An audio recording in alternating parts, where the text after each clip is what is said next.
Explore Europe the striped way with Condor Airlines. Fly nonstop to Frankfurt and connect seamlessly across Europe.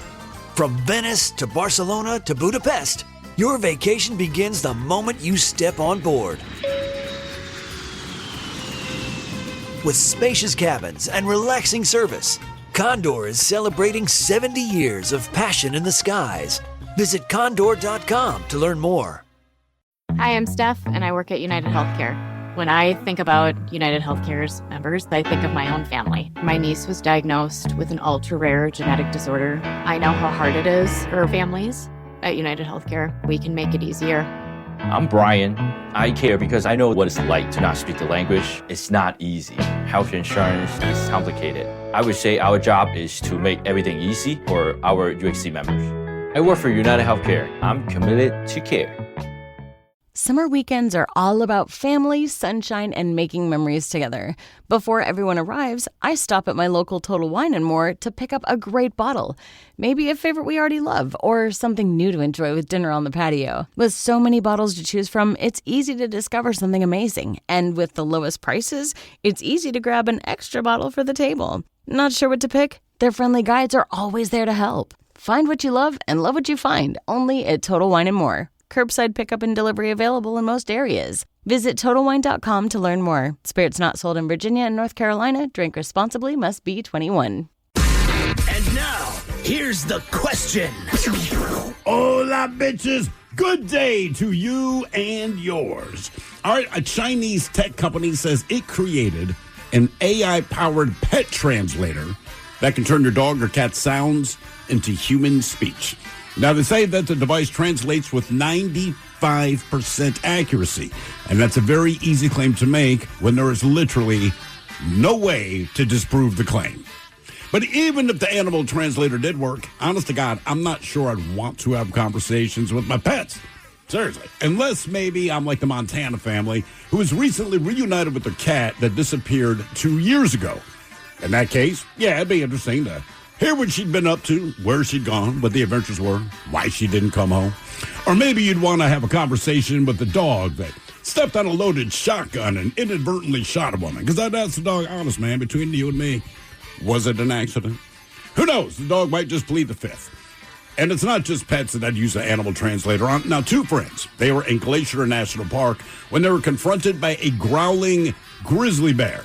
Now, no one knows exactly what the bear was thinking, but they broke out the bear spray, and it worked. The bear actually took off running. But I'd be curious to know, like, is this a warning? Are you actually going to kill me? Because I'm about to spray you in the face with bear spray. Just understand how that's going to work.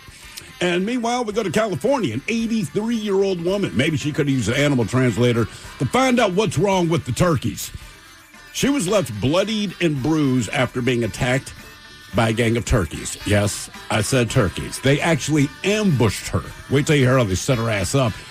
So dumb as it may sound that you got injured in a turkey attack, it was actually pretty brutal. Who the hell knew?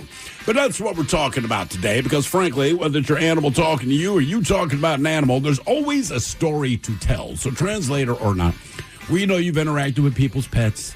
You've had probably a misfortunate experience with a wild animal, or who knows, maybe saved a baby animal out of a sewage pond. But today we want to know, what's the best story you have about your pet or an interaction with a wild animal? That question brought to you by our friends at Advanced Hair Restoration. To be a part of the big show, call 206-803-ROCK.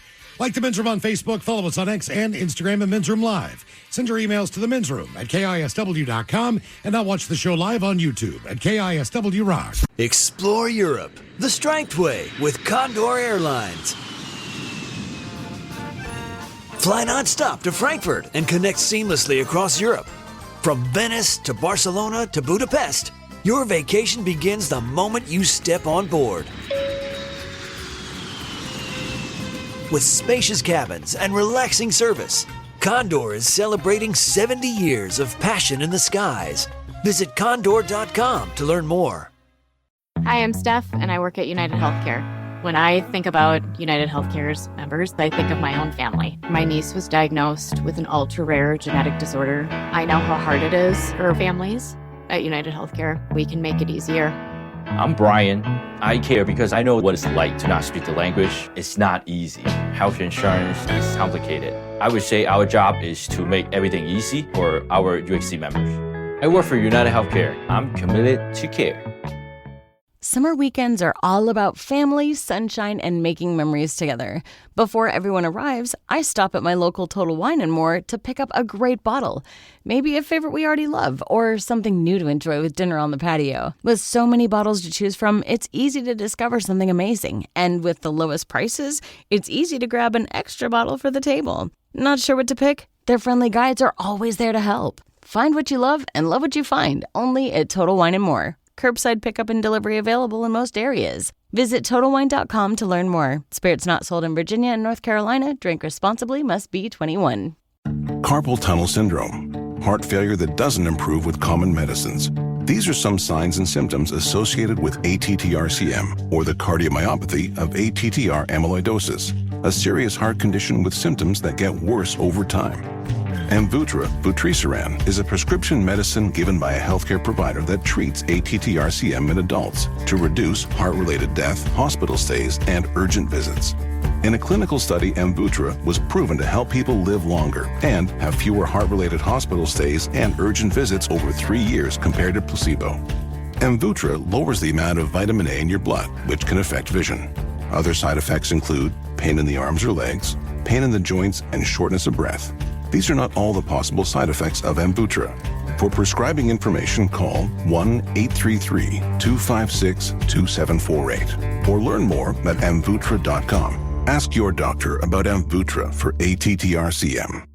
Rolls on. You're listening to The Men's Room with Miles and Thrill. 99.9 KISW. All of it, Joel, so away we go. Welcome to the 21st Amendment season, episode number 4540.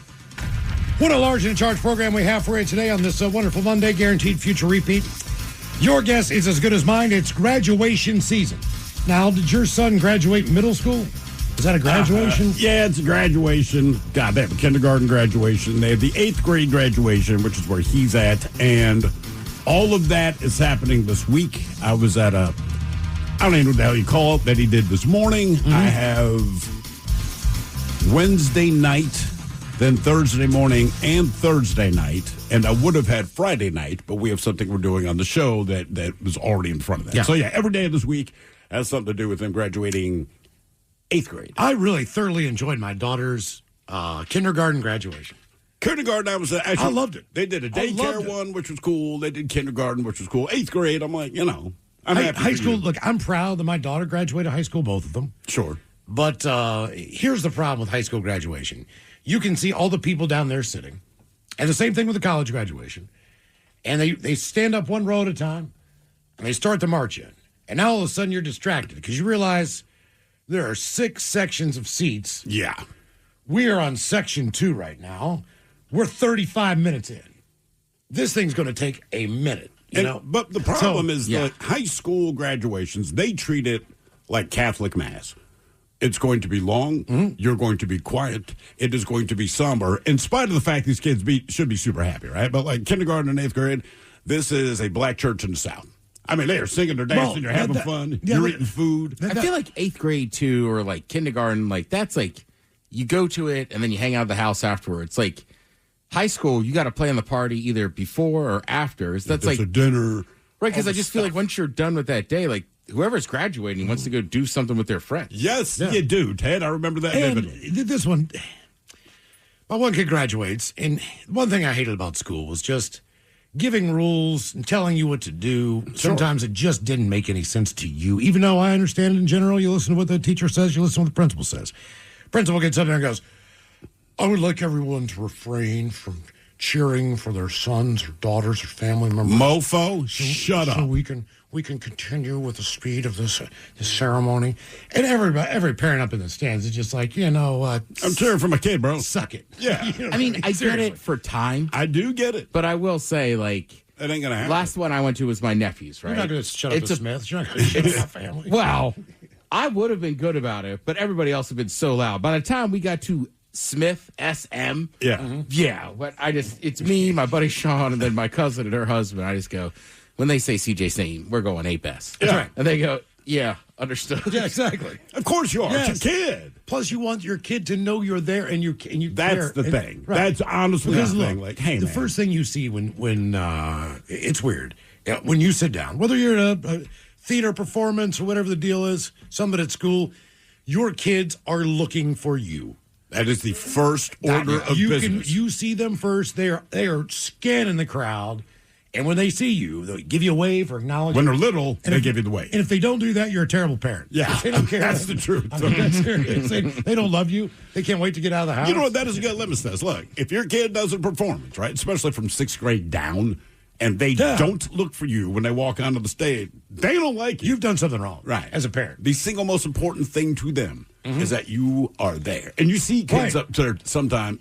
I remember from 3rd grade. I will not say who the girl was, but she cannot find her mother because her mother had left the seat to get closer to the stage to take pictures and video. All right. But this little, you can see like the panic and the unhappiness hitting this poor girl's face. So I'm waving my arms. The girl sees it. She knows me.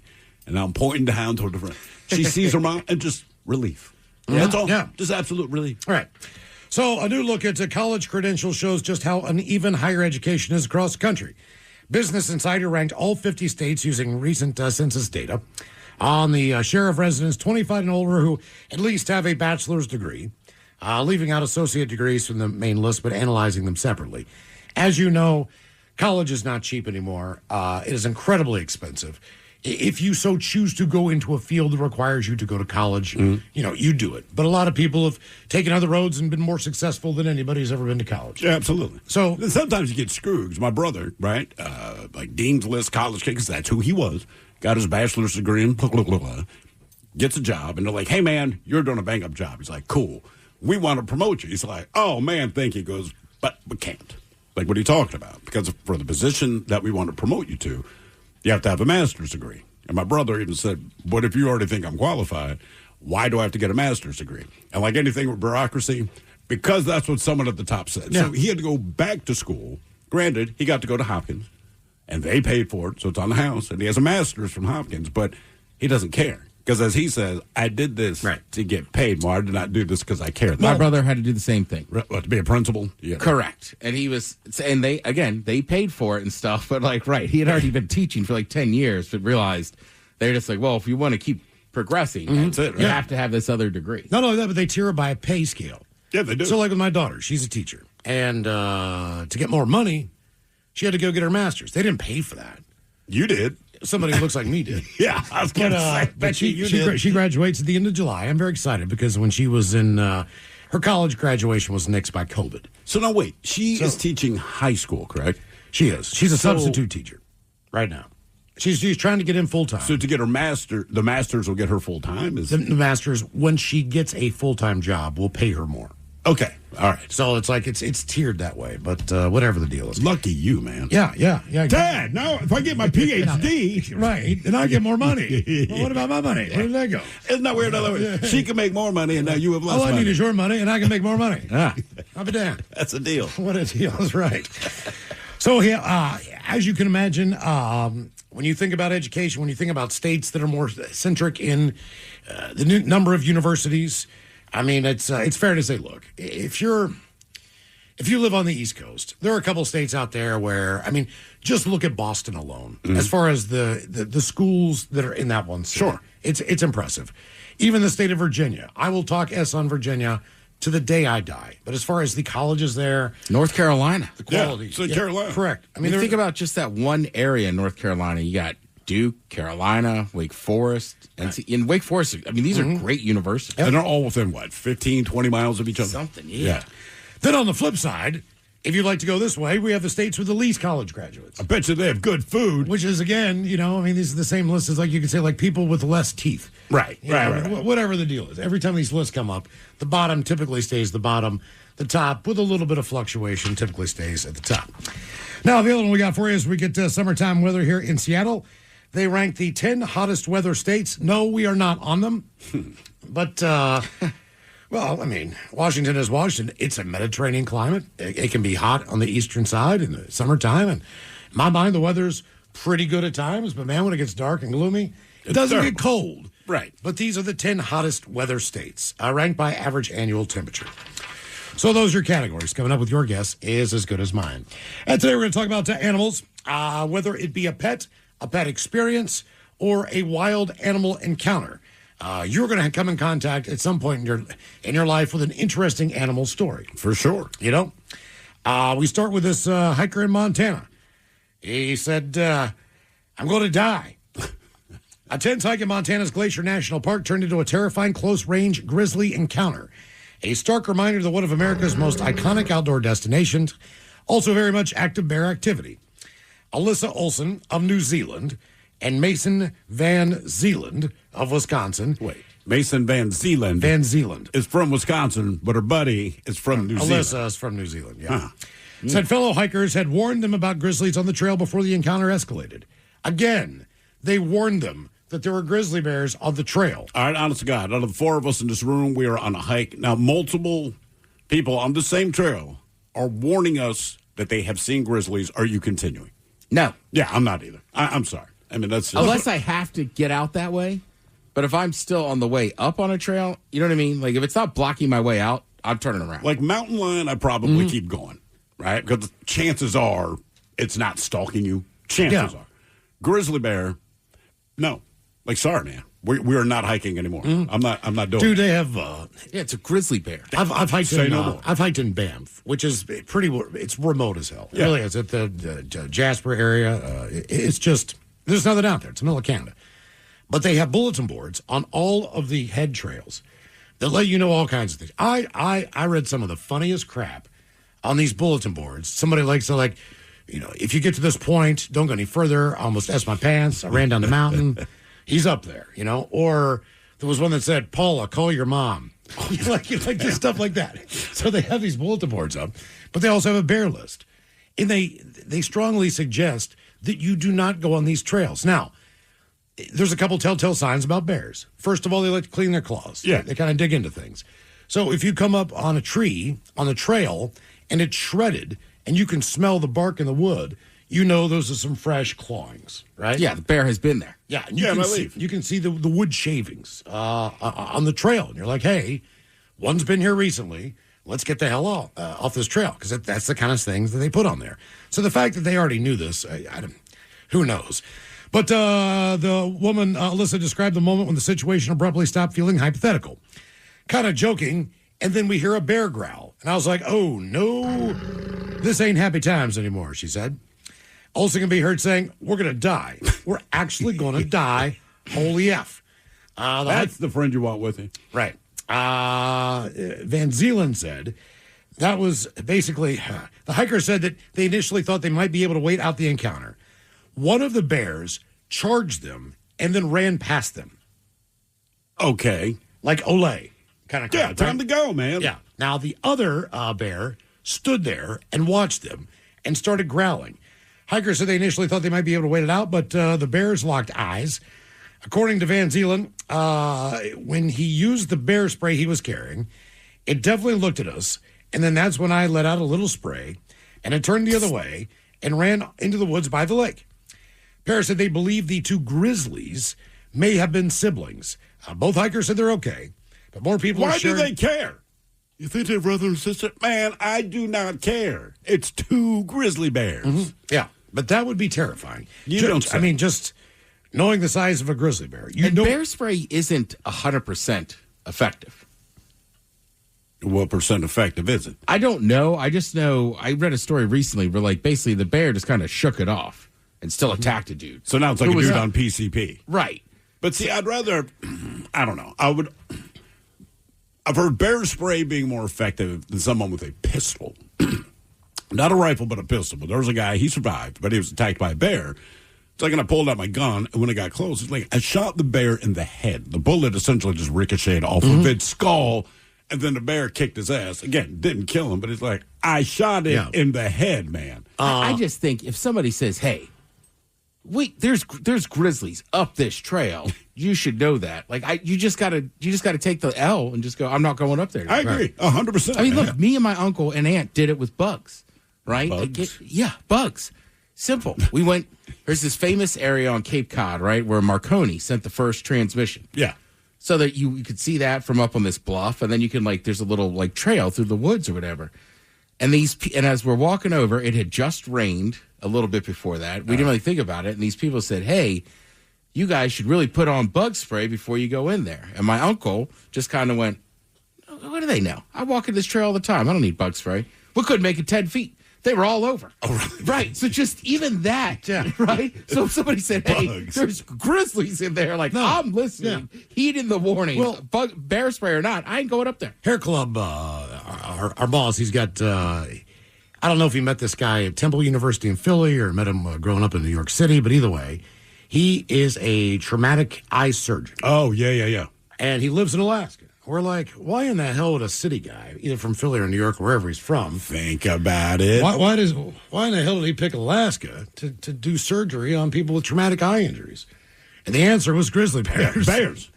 Yeah. Straight up. This guy has a more lucrative business in rural-ass Alaska based on his specialty than he would in Philadelphia or New York City. I can understand that if you raise sled dogs. Yeah, Or, you know, sure. but that never dawned on me that it's a lot of the times it's the eyes. Yeah, well, he went there. Keep in mind, this guy went there on purpose because he recognized the business would be lucrative. Mm-hmm. You know, it's like I'm reading about people's injuries and a million different ways to get hurt when you live in an urban area. But they're like, man, in Alaska, if you survive, still a problem with the eyes, right? All these animals go. Seems like down. something's going to happen to you. Yeah. So our question, what is the best story you have about your pet or an interaction with a wild animal? 206-803-ROCK. Text Explore Europe the striped way with Condor Airlines. Fly nonstop to Frankfurt and connect across Europe. From Venice to Barcelona to Budapest, your vacation starts on board. Condor, 70 years of passion in the skies. Visit condor.com today. Hi, I'm Steph, and I work at United Healthcare. When I think about United Healthcare's members, I think of my own family. My niece was diagnosed with an ultra-rare genetic disorder. I know how hard it is for families. At United Healthcare, we can make it easier. I'm Brian. I care because I know what it's like to not speak the language. It's not easy. Health insurance is complicated. I would say our job is to make everything easy for our UHC members. I work for United Healthcare. I'm committed to care. Summer weekends are all about family, sunshine, and making memories together. Before everyone arrives, I stop at my local Total Wine & More to pick up a great bottle. Maybe a favorite we already love, or something new to enjoy with dinner on the patio. With so many bottles to choose from, it's easy to discover something amazing. And with the lowest prices, it's easy to grab an extra bottle for the table. Not sure what to pick? Their friendly guides are always there to help. Find what you love and love what you find, only at Total Wine & More. Curbside pickup and delivery available in most areas. Visit TotalWine.com to learn more. Spirits not sold in Virginia and North Carolina. Drink responsibly. Must be 21. Carpal tunnel syndrome, heart failure that doesn't improve with common medicines. These are some signs and symptoms associated with ATTR-CM, or the cardiomyopathy of ATTR amyloidosis, a serious heart condition with symptoms that get worse over time. Amvuttra, vutrisiran, is a prescription medicine given by a healthcare provider that treats ATTR-CM in adults to reduce heart-related death, hospital stays, and urgent visits. In a clinical study, Amvuttra was proven to help people live longer and have fewer heart-related hospital stays and urgent visits over 3 years compared to placebo. Amvuttra lowers the amount of vitamin A in your blood, which can affect vision. Other side effects include pain in the arms or legs, pain in the joints, and shortness of breath. These are not all the possible side effects of Amvuttra. For prescribing information, call 1-833-256-2748 or learn more at amvuttra.com. Ask your doctor about Amvuttra for ATTR-CM. When everything at work is on fire, deadlines are slipping, and your entire team just won the lottery, you think, this is a job for sponsored jobs. When you need a hiring hero, an Indeed sponsored job will match you with quality candidates. Phew! Sponsored jobs boost your job post and search results so you can reach the people that can help your business thrive. Plus, with Indeed sponsored jobs, you only pay for results. Join the 3.3 million employers worldwide that use Indeed to connect with quality talent that fits their needs. Spend less time searching and more time actually interviewing candidates who check all your boxes. Less stress, less time, more results. When you need the right person to cut through the chaos, this is a job for sponsored jobs. And listeners of this show will get a $75 sponsored job credit to help get your job the premium status it deserves at Indeed.com/podcast. Just go to Indeed.com/podcast right now and support our show by saying you heard about Indeed on this podcast. Indeed.com/podcast. Terms and conditions apply. Need a hiring hero? This is a job for Indeed sponsored jobs. Guys at 206-803-ROCK from the Pinky's Plumbing Studio. You're in the men's room. A gang of wild turkeys ambushed a woman on her evening walk, leaving her so badly bloodied she required stitches. Mary Jo Kelly, 83, a longtime resident of the Bay Area, said she was walking last Thursday when two of the birds attacked her from behind, sending her crashing to the ground. Yeah, you know those Bay Area turkeys. I went head first, broke my glasses, hit the palm of my hand, my thumb. I bled in the nose.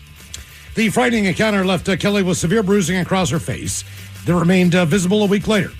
Now, after escaping the attacking turkeys, Kelly called her husband, who rushed her to the emergency room. Doctors had to perform a CT scan, treated her injuries, including 6 stitches on her right hand. The ordeal has left Kelly shaken and demanded action from the city before someone else gets hurt. What are they going to do? They contacted the Alameda Police Department to file a report about the attack, but said officers told her they could not take one because the incident involved wildlife. Right. If a dog bites you, of course, they're going to pick him up. That's domestic. So basically, she said they're ignoring the problem. An animal control officer said the city currently cannot remove wild turkeys. They explained the birds are in the spring mating season, a period when they become more aggressive. The department also noted that a turkey recently attacked someone's pet dog. Try not to approach them. Go on the other side of the street. Make sure you have a leash on your dog. And just try to stay as far away from the turkeys as possible. Despite the encounter, Kelly said she refused to let the birds keep her indoors forever. For now, though, she's staying closer to home and steering clear of any turkeys. Our question, what is the best story you have about your pet or an interaction with a wild animal? 206-803-ROCK. Hello, Ryan. Welcome to the men's room. Day-o. Dale. Oh, man. So this is not a story about the Pacific Crest Trail, although I do have a bunch of stories I could say about that. This happened back when I was, I think, either 12 or 13 years old. So me and my father were on a road trip out to Edmonton, Alberta, Canada, but we went through Banff and Jasper National Park. Very beautiful. If y'all haven't been there, go there. It's awesome. Yeah. So we're driving down the main road, and we see a baby moose. And so we pull Real over. quick, how big is, because moose are so much bigger than you think they are, so how big is a baby moose? Oh, man, I want to say it's probably the size of like a full-grown regular deer. Jesus Christ. All right, Yeah. that makes Probably. sense. Yeah. So we get out, we're like looking at it. I mean, we're a distance away. And my dad says, stand in front of the camera. I'm going to take a picture so it looks like you're next to the moose. Well, I heard, go stand by the moose. And so probably I go up to it. I am within arm's length of it. He takes the picture and he looks up, and so I know you guys with kids, you know that tone you give when you want to yell at somebody but you can't. It's like, get over, like that. Yeah, I call it the AM static radio voice. Yeah, he gave me the AM static voice, and I went back to him, and as we were walking back to the truck, as he was telling me how stupid that was, we saw Mom come out of the woods, and she was hardcore staring at us like, what the F did you just do to me? Yep. And so we get back into the truck, and he's like, we're not going to go forward. We're going to go backwards and go chill by the river for a little bit longer and, let these guys move on before we drive by them. I'll tell you what, I had a couple weird experiences. I was only up there for 4 or 5 days in that area, and just weird experiences. Like we stayed at kind of near a town called Golden, which is a skiing destination, but they have these cabins, and so you have your own little tiny cabin, and when you check into the main thing, kind of like Alta Crystal, They have a main dining area. They have, board games, stuff like that. But when you get into the room, you're kind of just in a room with a couple of beds. Yeah. That's about it. Bathroom, that kind of deal. And the guy checking us in is like, look, you have a locker assigned to your cabin. Mm-hmm. I would suggest anything that you have of value or anything that you have that's food, you need to put it in there. And he said, listen, I'm not kidding. He said, do not try to, please come back here to eat. Right. We'll be open until 11 o'clock. After that, do not take food back to your cabin. And he said, what cabin are you staying in? We said, I don't know, 12 or whatever. And he's like, I want you to look at the door and what happened 2 nights ago. And we get to the That's the a sales cabin, pitch. Yeah. And the door is shredded by a bear. Yeah. I mean, it's still working, still functional door. Didn't do anything to it. It just shredded it. It just shredded the entire, and it was a log cabin. So, I mean, it's just digging into this big-ass heavy door. And he's like, and you'll see. And so, man, I get back, and I'm like, you promise me you don't have any food in your bag. There's nothing in there. What about drinks? I wouldn't even do it. I mean, I crack an orange soda. As far as I know, the bear thinks it's oranges, right? Which it's not, but still, nothing, man. Water. No, I'm just thinking, like, it's the evening time. You're in a nice little cabin. Like, can you crack open a bottle of wine, or is that going to, like, attract a bear? I don't know. I really be willing I don't to find remember out? that. So I would ask. He's been there. Say we're in the cabin, and Ted, you got wine. I don't know. You got Jack Daniels. You got beer, something. And it's like, hey, the guy didn't bring it up. Do I open this bottle of wine in the cabin? My thought is no.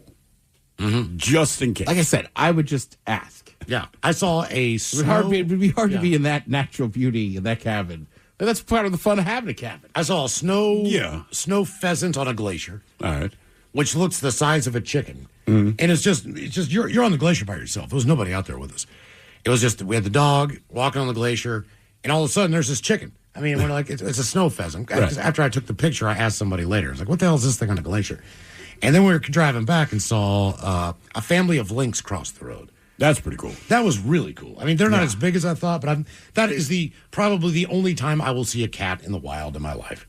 But a lot of cats in the wild have seen you. I sure hope so. I think one of my favorite stories was Castle. He's at Woodland Park Zoo, where obviously you were surrounded by exotic animals. It's a zoo. So he's there with his wife, I think. But there's a mom there with her kid. Her kid's like 4 or 5 years old. And a bald eagle lands near the trash can, because that is what they do. And the mom's like, Timmy, look, there's a bald eagle. There's a bald. And Castle's like, it just starts driving me crazy. I'm like, what do you mean? He said, I finally looked at the lady and said, lady, there's a goddamn lion right there. Mm-hmm. There's a bald eagle. There's a lion. Right. How about that? What is the best story you have about your pet or an interaction with a wild animal? 206-803-ROCK. Hello, Bob. Welcome to the men's room. Afternoon, gentlemen. How are you? Hola. Doing well, Bob. Thank you. So this is kind of a little bit of an emotional, kind of a freaky sort of story. Over in Packwood, dealing with the day after our father's death, and one of those immediate sort of things, dealing with the household, is got to put out the garbage for Monday and so forth. So I put the garbage out and wake up the next morning, and I look out the window, and there's the garbage lid's open. There's garbage on the ground and so forth. It's like, damn raccoons, because there's raccoons all over around there. And so I go out there, and I'm picking up the garbage, and look up, and there's a spike elk right next to me, long enough for us to lock eyes, for me to get out my phone and video this elk looking right at me, right next to me. And the thing, I reach my hand out to it, and it licks my hands a couple times. No way. Yeah. Is that a good idea? I'm just curious. Like, that would not, I mean, obviously it didn't do anything. I'm just saying that would not have been my first thought. So there are elk all over the place around there. And so, like I said, this is the day after my dad's death. And so, anyhow, the thing licks me a couple of times, and he gives me a couple of head nods and everything like that with his antlers, turns around, walks away, past his cabin, and that was it. And for me, it was like, my dad spiritually, like, look at me, I'm a new bull, I'm moving on. And so it was really spiritual, man. it freaked me out. Yeah. See, I'd have known if it was my dad because it'd have looked at like the floor and shaking its head like you need to vacuum. Like that would have been the way Wednesday's for me to, garbage day, kid. I'm outside, I mean, so anyhow, it was really trippy to me. And yeah. So that's cool though, man. Especially if the thing just licked your hand and all that. That's not typically your wildlife interaction. No. Yeah, I mean, they can be really aggressive too. I mean, it's not something you would approach like these stupid people over in Yellowstone approaching a bison or something. I cannot believe how delicious they are. What, elk? Yes. Right. I'm serious. Because typically if you have deer, it's gamey and I don't know. It's not that great. I had some wild game in Africa that was really tasty, but obviously we don't have that. But elk, I mean, an elk burger is delicious. Yeah. You said you had elk sausage? I've had, and then I've had moose as well. Moose was a little gamier. Yeah, I've heard elk's kind of the best. Yeah, but I mean, I like venison, period. Okay. So, I don't know. I don't think they're too gamey of meats, but elk is very good. But yeah, moose sausage, a couple of steaks are fine. That loin roast though. I mean, you couldn't get the gamey out of it. Really? I still ate it, but if you don't like gamey stuff at all, you wouldn't like it. I just want to say, it is not always raccoons that tip the trash cans. We immediately blame raccoon, right? Trash pandas and all that. I'm not saying they don't go through trash. I'm not saying they don't knock the trash can over. But in my limited experiences of what the F is going through my trash because it's strewn all over, it was not raccoons in spite of living around raccoons in both cases. When I got to Seattle, it was the crows. Really. Yeah. They lift the lid off and they pull everything out. But if you have a dog and you drop your dog poop bag on the top of that, the crows do not touch a trash can after that. And I did not know that until I discovered it. But when I was living in Greenwood, my neighbors, because every morning everyone's trash was everywhere, right? So I would take the dog out. The neighbors would be like, hey, man, do me a solid. Just drop the turd on top. And sure enough, it was like currency, right? Wow.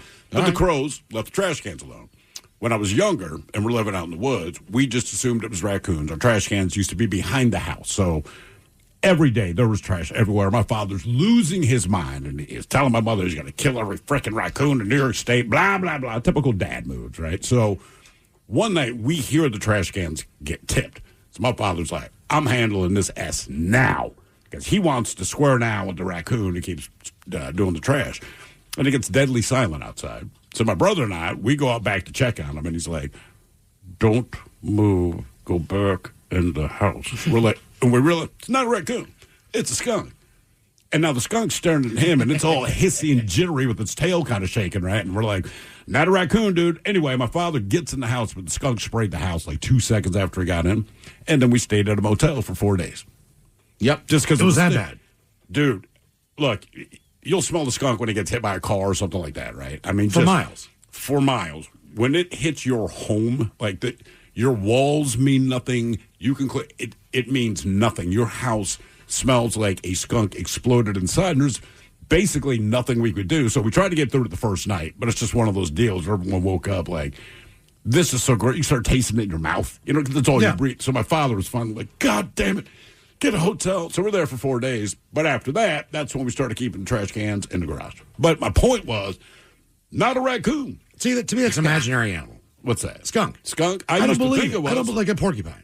I know they're out there. Mm-hmm. I've never, you would think You've never seen a skunk? No. Really? Never. Man. Never. Yeah. I mean, the skunk for me was just a memory of going on a road trip. Because eventually you drive through someplace where there's a dead skunk. You'd be like, skunk. Man. And that's all I've ever known. I've never seen one once. It's black and white. You'd think you'd be able to easily spot this thing in the woods. Well, this was at night when, I don't know if they're nocturnal, but it was at night when our trash cans went over. And I had not seen a skunk up until that point, but I saw it, and I'm like, they're definitely real. And then we smelled it when it sprayed the house. I was going to say, skunks they're around.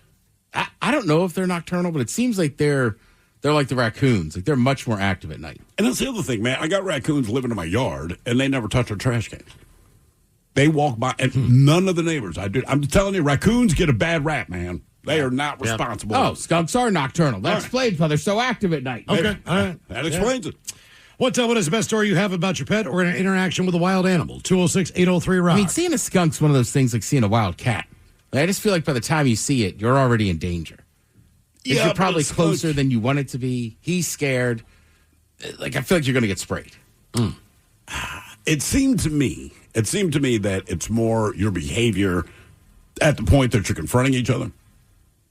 All right. It doesn't seem like skunks just pop out and want to spray your ass. It seems like they allow for some leeway that maybe you did not know I was here, and you get about 5 seconds, whatever your body language tells you is how this is going to go. You know, if you just kind of turn around and walk away. Basically, I think if you turn your back to it and walk away, it's not going to bother to spray. All right. If you keep staring it down, as my father did, because he doesn't know what to do, the skunk's like, all right, he's being aggressive. Yeah. Hit him with the stuff. When my ex-wife moved to Chicago, she said, look, it was during COVID, but she had Chewy then, the dog, and she would not walk Chewy after, like in the winter hours, if it got dark, she wouldn't walk the dog. She would let the dog out. Packs of wild coyotes take over Chicago at night.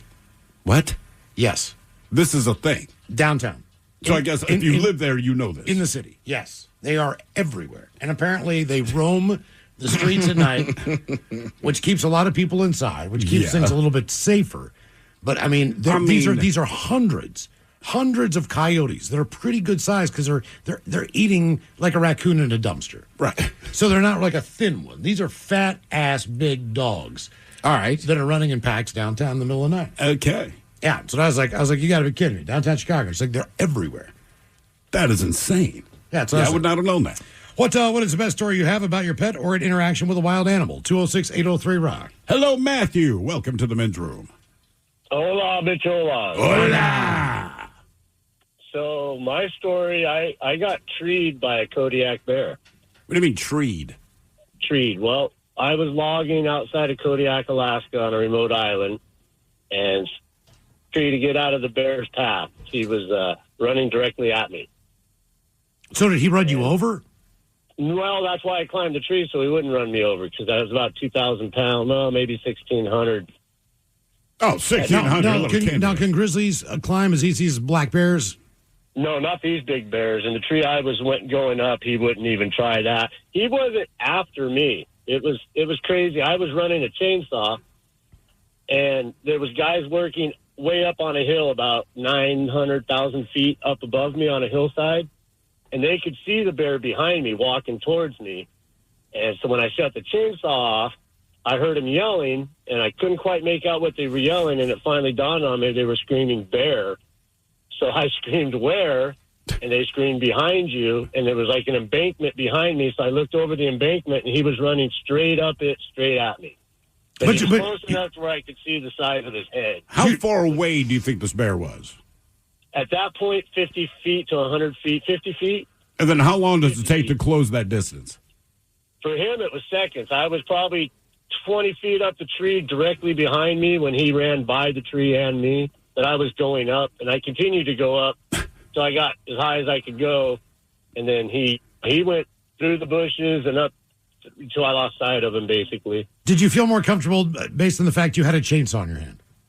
Because I would think, like, this is going to give me a chance. No? Not at all. No, really? No, I didn't want to have anything to do with them. That's why I went up the tree, and I didn't come down the tree until the guys brought a gun from up above and then down to the bottom where I was. Yeah, I'm right there with you, man. I don't blame you. Now, was it one of those trees? Because every once in a while they'll show, like, someone climbs a tree. The bear doesn't climb the tree, just hops up in its haunches and just shakes the mofo out of it. Right. Was your tree... He could have on this particular tree, but he was just wanting to get out of Dodge because he didn't like all the noise and all the people around. Yeah, but you don't know that at the moment, you know? No. I mean, the tree was my only... I had one thought, get up the tree as quick as possible. So you were logging up there? Yeah, logging. Okay. And you were on an island? An island. It's called the Fognac Island. So is it pretty... Fognac? 40-minute flight from Kodiak. So how do you think this bear got there? Some of the biggest bears. It's not too far from mainland and stuff, and some of the biggest bears are on that island. Just like Kodiak. Kodiak's an island, but the biggest bears, besides polar bears, the Kodiak bear is the biggest of all the brown bears. And what'd you say the name of this island is? Kodiak, Fognac. Afognak. Huh. All right. That's crazy. It was. Wow. I guess foxes that'll come right up and eat out of your hand, too. I'm okay with that because it's not a bear. I don't want to be bitten, but it's like, look, man, I'd rather be bitten by a fox than a bear. Damn. Okay. Wow. What is the best story you have about your pet or an interaction with a wild animal? 206-803-ROCK. Explore Europe the striped way with Condor Airlines. Fly nonstop to Frankfurt and connect across Europe. From Venice to Barcelona to Budapest, your vacation starts on board. Condor, 70 years of passion in the skies. Visit condor.com today. Hi, I'm Steph, and I work at United Healthcare. When I think about United Healthcare's members, I think of my own family. My niece was diagnosed with an ultra-rare genetic disorder. I know how hard it is for families. At United Healthcare, we can make it easier. I'm Brian. I care because I know what it's like to not speak the language. It's not easy. Health insurance is complicated. I would say our job is to make everything easy for our UHC members. I work for United Healthcare. I'm committed to care. Carpal tunnel syndrome, heart failure that doesn't improve with common medicines. These are some signs and symptoms associated with ATTR-CM, or the cardiomyopathy of ATTR amyloidosis, a serious heart condition with symptoms that get worse over time. Amvuttra, vutrisiran, is a prescription medicine given by a healthcare provider that treats ATTR-CM in adults to reduce heart-related death, hospital stays, and urgent visits. In a clinical study, Amvuttra was proven to help people live longer and have fewer heart-related hospital stays and urgent visits over 3 years compared to placebo. Amvuttra lowers the amount of vitamin A in your blood, which can affect vision. Other side effects include pain in the arms or legs, pain in the joints, and shortness of breath. These are not all the possible side effects of Amvuttra. For prescribing information, call 1-833-256-2748 or learn more at amvuttra.com. Ask your doctor about Amvuttra for ATTR-CM. When everything at work is on fire, deadlines are slipping, and your entire team just won the lottery, you think, this is a job for sponsored jobs. When you need a hiring hero, an Indeed sponsored job will match you with quality candidates. Phew! Sponsored jobs boost your job post and search results so you can reach the people that can help your business thrive. Plus, with Indeed sponsored jobs, you only pay for results. Join the 3.3 million employers worldwide that use Indeed to connect with quality talent that fits their needs. Spend less time searching and more time actually interviewing candidates who check all your boxes. Less stress, less time, more results. When you need the right person to cut through the chaos, this is a job for sponsored jobs. And listeners of this show will get a $75 sponsored job credit to help get your job the premium status it deserves at Indeed.com/podcast. Just go to Indeed.com/podcast right now and support our show by saying you heard about Indeed on this podcast. Indeed.com/podcast. Terms and conditions apply. Need a hiring hero? This is a job for Indeed sponsored jobs. All right, the wait is over. Fiber-powered Wi-Fi from Xfinity is finally here. We're talking fast, reliable Wi-Fi that makes everything in your home work better together. From gaming to streaming to working from home, and enjoy low lag when you're gaming or video chatting. It's Wi-Fi so smart it can heal itself if there's a problem. And with the Xfinity 5-year price guarantee, you can lock in your price with no contracts or commitments. So get on it. Visit Xfinity.com today. Xfinity. Imagine that. Restrictions apply. Select plans only. Fiber connected to premises by coax. This episode is supported by Ring, because at the end of the day, your home is your sanctuary. And with Ring, it's protected. Whether you're across the house or across the country, keeping an eye on things shouldn't be a mystery. With the battery doorbell, you can keep track of your packages and see more of what's happening at your front door in real time. If you want to make sure your yard is safe at night, the Outdoor Cam Plus delivers a wide field of view and enhanced video clarity with Retinal 2K video. And for the ultimate in detail, you can upgrade to 4K cameras and doorbells featuring Retinal Vision. It gives you ultra-clear footage that actually lets you zoom in without losing those important details. The Ring system is helpful every single day. Like a lot of us, most of our shopping is done online. There's a certain peace of mind that comes with knowing exactly when a package arrives while you're busy at work or running errands. It's not just about the technology. It's about the relief of knowing your home is secure. It's incredibly easy to set up, and it gives you that extra layer of protection for what matters most. Your door, your yard, your home, your peace of mind. With Ring, it's protected. Shop cameras, doorbells, and more right now at Ring.com. The citronella candle is useless. And don't even get me started on the sticky sprays. Did you try the dryer sheet hack too? I've tried everything, and the mosquitoes are winning. Stop the losing battle. Try Thermacell instead. Just turn it on, mosquitoes gone. That's it? No smoke, no smell? That's it. Thermacell creates a zone of protection with the touch of a button. Thermacell is your new way to keep mosquitoes away. Shop Thermacell today. Jake from State Farm. I'm winning. I finally cleaned my house, so I'm breaking out my new tropical room spray.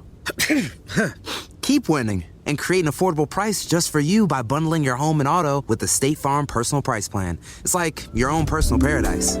Ooh, hey, grab me a coconut water.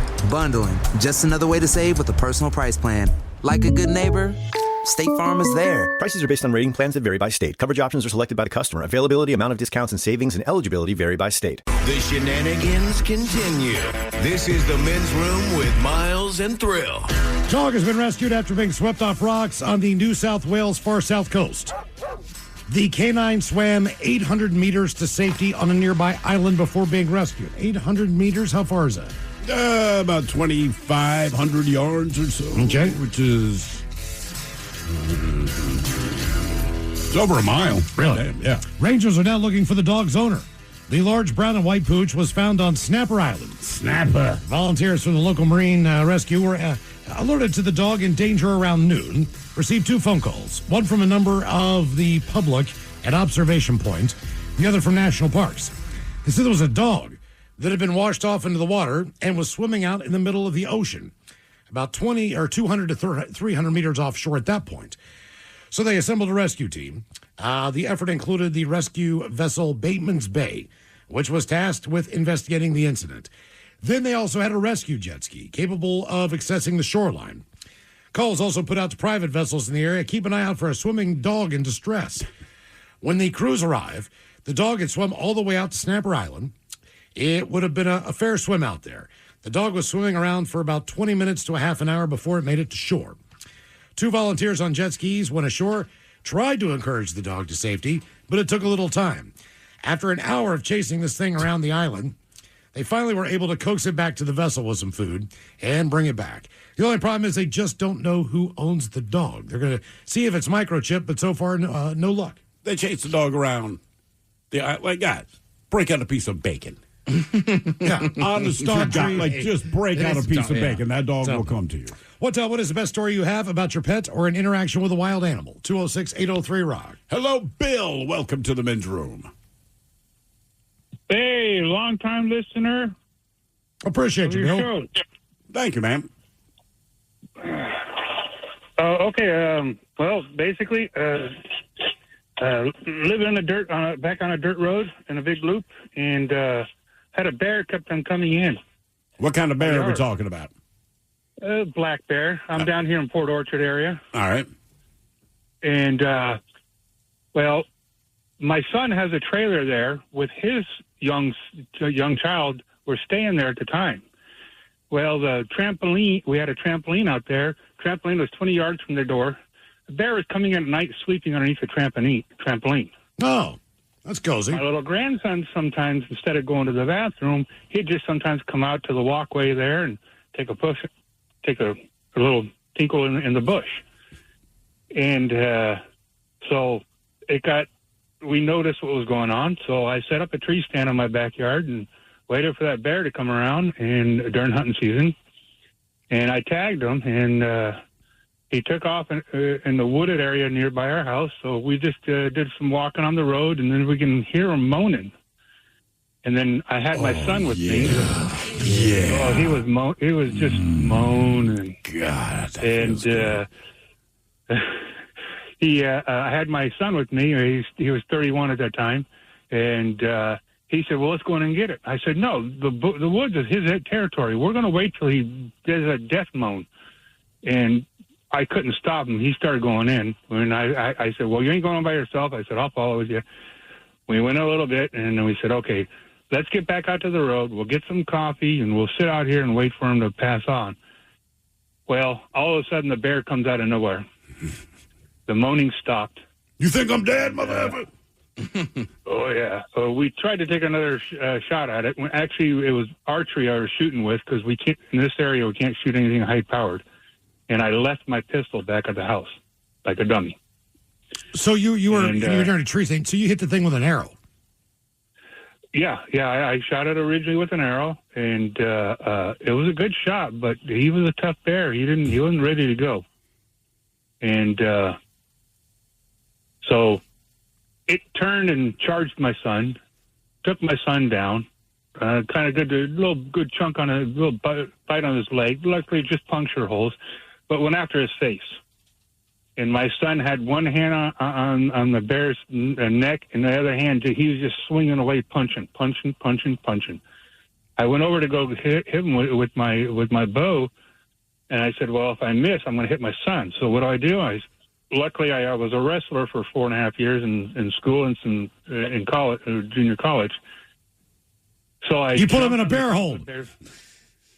I put him on a bear hold. I got one arm underneath his neck, and I was hoping to get the other one underneath his neck, but I got it behind his arm, and so I'm laying on top of him. He got off my son.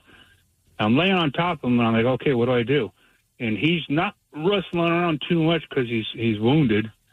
And so the only thing I could think of doing, I said, I got to roll him off and let him go. So I rolled the two of us and let him go. And some weird thing was I felt something wet and cold in my hand, and I just hung on to it. Well, as he took off, part of the hole that I put through him, his gut was hanging out, and I grabbed a hold of his guts. Oh, damn. Oh, yeah. He left me like a 25-foot stringer of guts. Damn. That was nice of him. Mm-hmm. I guess eventually this thing passed on. You found him? Yeah, well, fishing game come in the next morning, and they took dogs out there, and the fish game guy, this ain't my normal guy. They couldn't find it, so then they said, well, we'll come back out again on the next day. He found it 45 minutes into the hunt, and he said it's only been dead for 2 hours. I said, that thing lasted this long? It was a tough bear. Yeah. And the guy said, you had a good shot. It should have passed away easily. Not this bear. That bear's on the back wall in my house. Oh, really? Oh, yeah. I kept that. But look, man, if I wrestled the bear, yeah, exactly. I'm keeping it. If I wrestled him, I'm definitely keeping him. Oh, yeah. Luckily, minor injuries, bunch of scratches, little puncture marks. Neither one of us were severely hurt. And it was just an experience. I'm surprised the bear made weight that morning. Now, you said to your son to wait for the death moan. What separates the death moan from any other sound that bear is making? Well, usually when they do a death moan, and I've heard it before because it's not the first bear I killed, they're moaning, and you hear, ooh, Elizabeth, this is the big one. So where did you get your moan and then a big breath of air, and then everything stops. Where did you get your first one? That. First one I was out.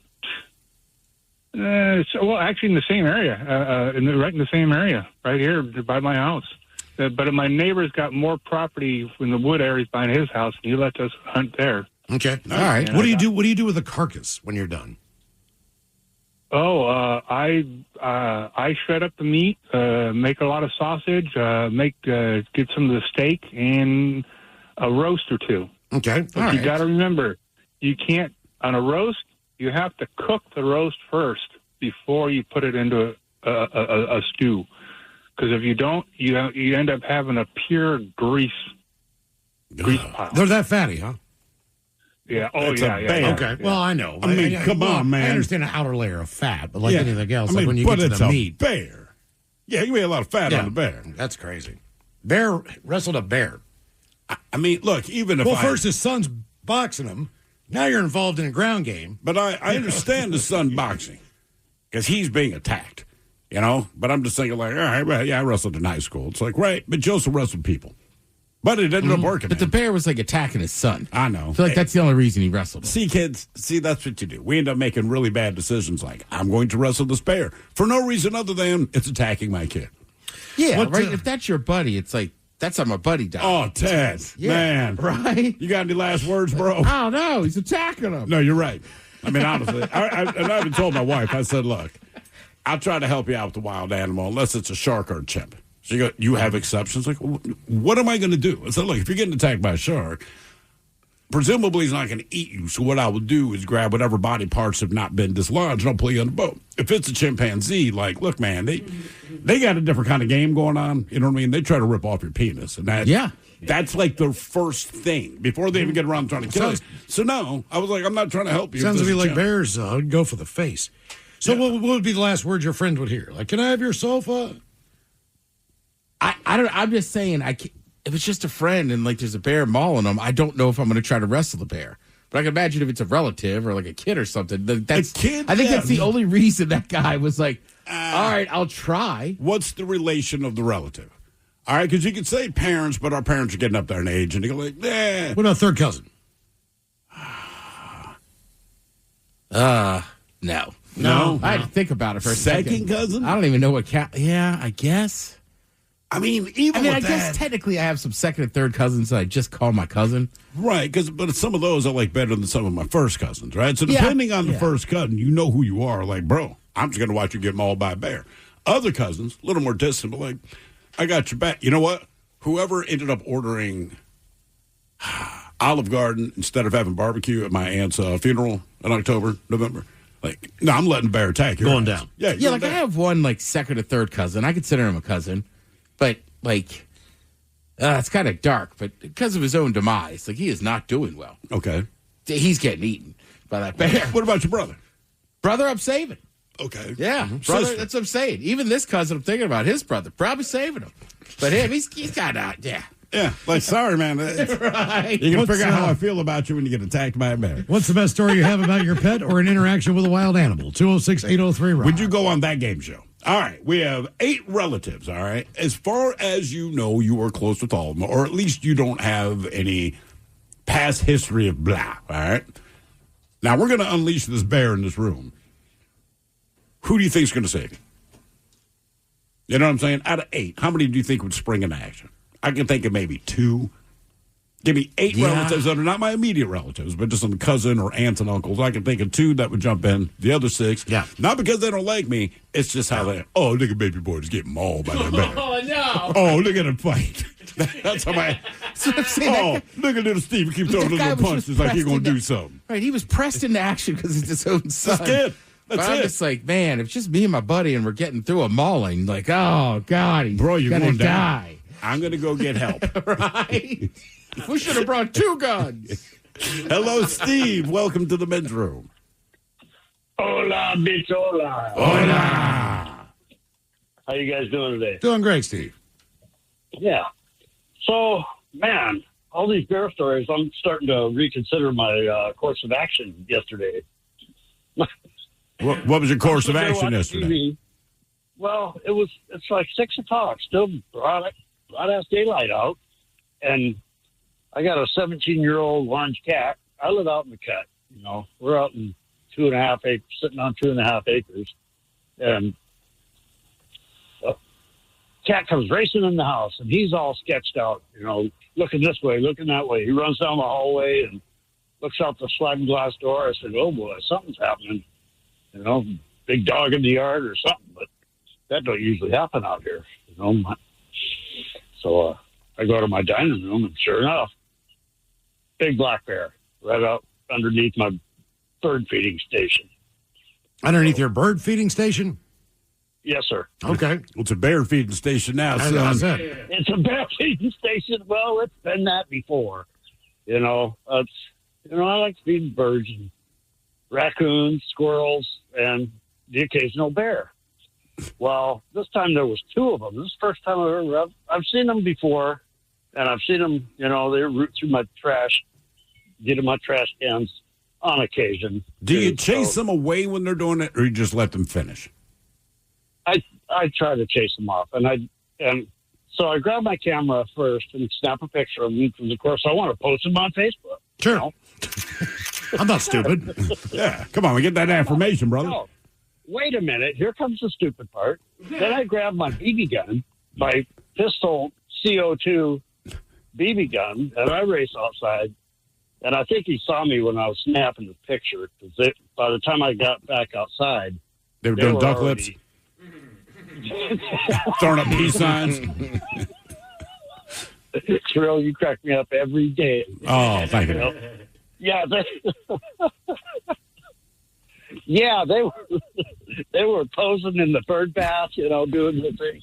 No, they were off back by my landlord's mom lives in a big old fifth wheel out back, and they were back by her shed. So I popped off, you know, the CO2 BB pistol, it pop, pop, pop. It makes a pretty good noise. And, you know, the old saying, they're more scared of you than you are of them. I've never heard a bear say that is the problem. Yeah.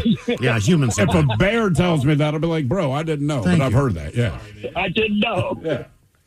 But with these stories of, you know, wounded bears coming at you, and the Kodiak guy, you know, that's 1,600 pounds or whatever that guy said he was, and I'm thinking, whoa, well, this could have turned out a little differently, you know? Well, see, that's why I don't think bears are more scared of us than we are of them. I understand. You might startle them, but the difference is bears will still be down for the confrontation. And how I prove my fear is that I'm not trying to fight it. So when you say it's more scared than I am, you are patently incorrect. Because if we both had equal fear, we would both just back the F away. Yeah. He's bears, willing to fight, so he is considerably less scared of me than I am. It kills other animals to eat. We go to the grocery store. To eat, yeah, and they know that. It doesn't even use a rifle. And buy a dead chicken, yeah. Yeah. Right. Oh, it's really scared of me. Is it? Like, brother, I go to the butcher at a grocery store. And like you said, when they go hunting, like, oh, I don't use weapons. Right. I got claws and I got teeth. That's all I need. Right? What is the best story you have about your pet or an interaction with a wild animal? 206-803-ROCK. It's like an average dude getting a fight with a UFC fighter. It's like, yeah, that guy's trained to fight. You're just drunk. Right. It ends the same way every single time. So, look, I'm sure there's some truth to what these biologists say, but I'm like, bro, believe me when I tell you, that bear's not more scared of me than I am. Right. And you need to stop putting out that false information. Question from the text. Ted, would you save the racist woman you dated until you found out she was racist? Well, I mean, you can't undo history. And I mean, and again, like, I know that. No, the now. question is, would you save her now? She's getting the time. Would I save her back. now? Yeah. No. Oh, really? No. What would you say to her at the time? Racist? Black bear? First of all, I don't know why me and her. Black bear's revenge. Would be in the woods. Something's gone wrong. Yeah. To be honest, thanks, bears. I'm probably in danger for this person. The last word says it. Thanks, bear. Is she walking 15 feet in front of you with her pillow? Right, that's not like the bear's doing me a solid. Right? Hey, my phone doesn't work. I'm trying to call for help. Right, and everybody would assume that, like, she's in danger. Like, no, it's me. Damn, the bear did me a solid. Okay. Oh, sorry. What is the best story you have about your pet or an interaction with a wild animal? And I'm not trying to make a list of people I wouldn't sing. I'm merely just stating, I think outside of a meeting, but the list is longer. Child, right? The list is, and look, man, you see someone get mugged, I might spring into action. Like, people don't scare me. They don't bother me, right? They have to be armed to be any kind of threat, and even then, maybe. A bear, I'm like, bro, it's built to be a threat. Like, I'm sorry. Can you get help? I'm sorry. I'm shocked right now. I would love to make that call, but I am just in shock, and also I'm filming this. Yeah, yeah. It's just different. That's the thing that kills me, though. They will show, certain animals attacking a person. And we're watching this video, and then it occurs to me, I hear the voices of, 400 people. No one is helping. No. But I see lots of hands out with their cell phones recording this. I got this. Do something. What's the best story you have about your pet or an interaction with a wild animal? 206-803-ROCK. This episode is supported by Ring, because at the end of the day, your home is your sanctuary. And with Ring, it's protected. Whether you're across the house or across the country, keeping an eye on things shouldn't be a mystery. With the battery doorbell, you can keep track of your packages and see more of what's happening at your front door in real time. If you want to make sure your yard is safe at night, the Outdoor Cam Plus delivers a wide field of view and enhanced video clarity with Retinal 2K video. And for the ultimate in detail, you can upgrade to 4K cameras and doorbells featuring Retinal Vision. It gives you ultra-clear footage that actually lets you zoom in without losing those important details. The Ring system is helpful every single day. Like a lot of us, most of our shopping is done online. There's a certain peace of mind that comes with knowing exactly when a package arrives while you're busy at work or running errands. It's not just about the technology. It's about the relief of knowing your home is secure.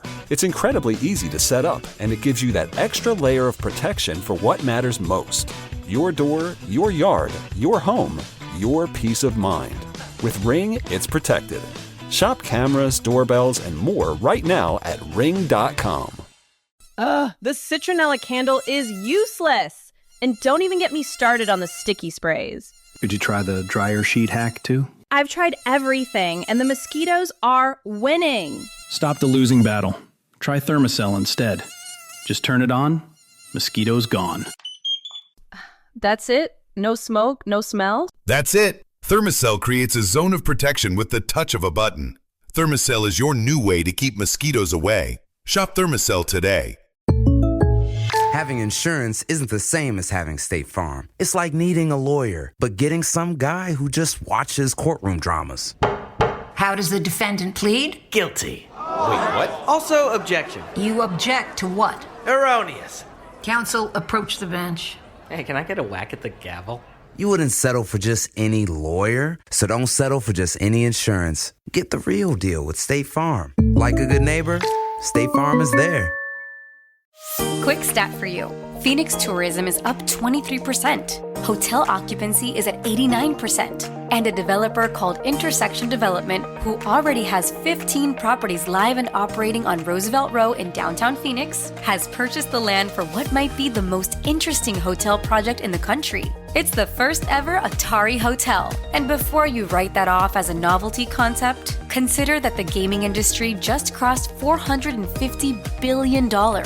Bigger than film and music combined. This project sits at the crossover of that culture with one of the strongest hospitality markets in the US. Even more interesting is that they filed a Regulation A+ offering with the Securities and Exchange Commission, which means you can pull up actual financials, projections, full deal structure, and become an investor. Check it out at AtariHotels.com. So if you like alternative investments and doing your own due diligence, this one's worth a look. That's AtariHotels.com.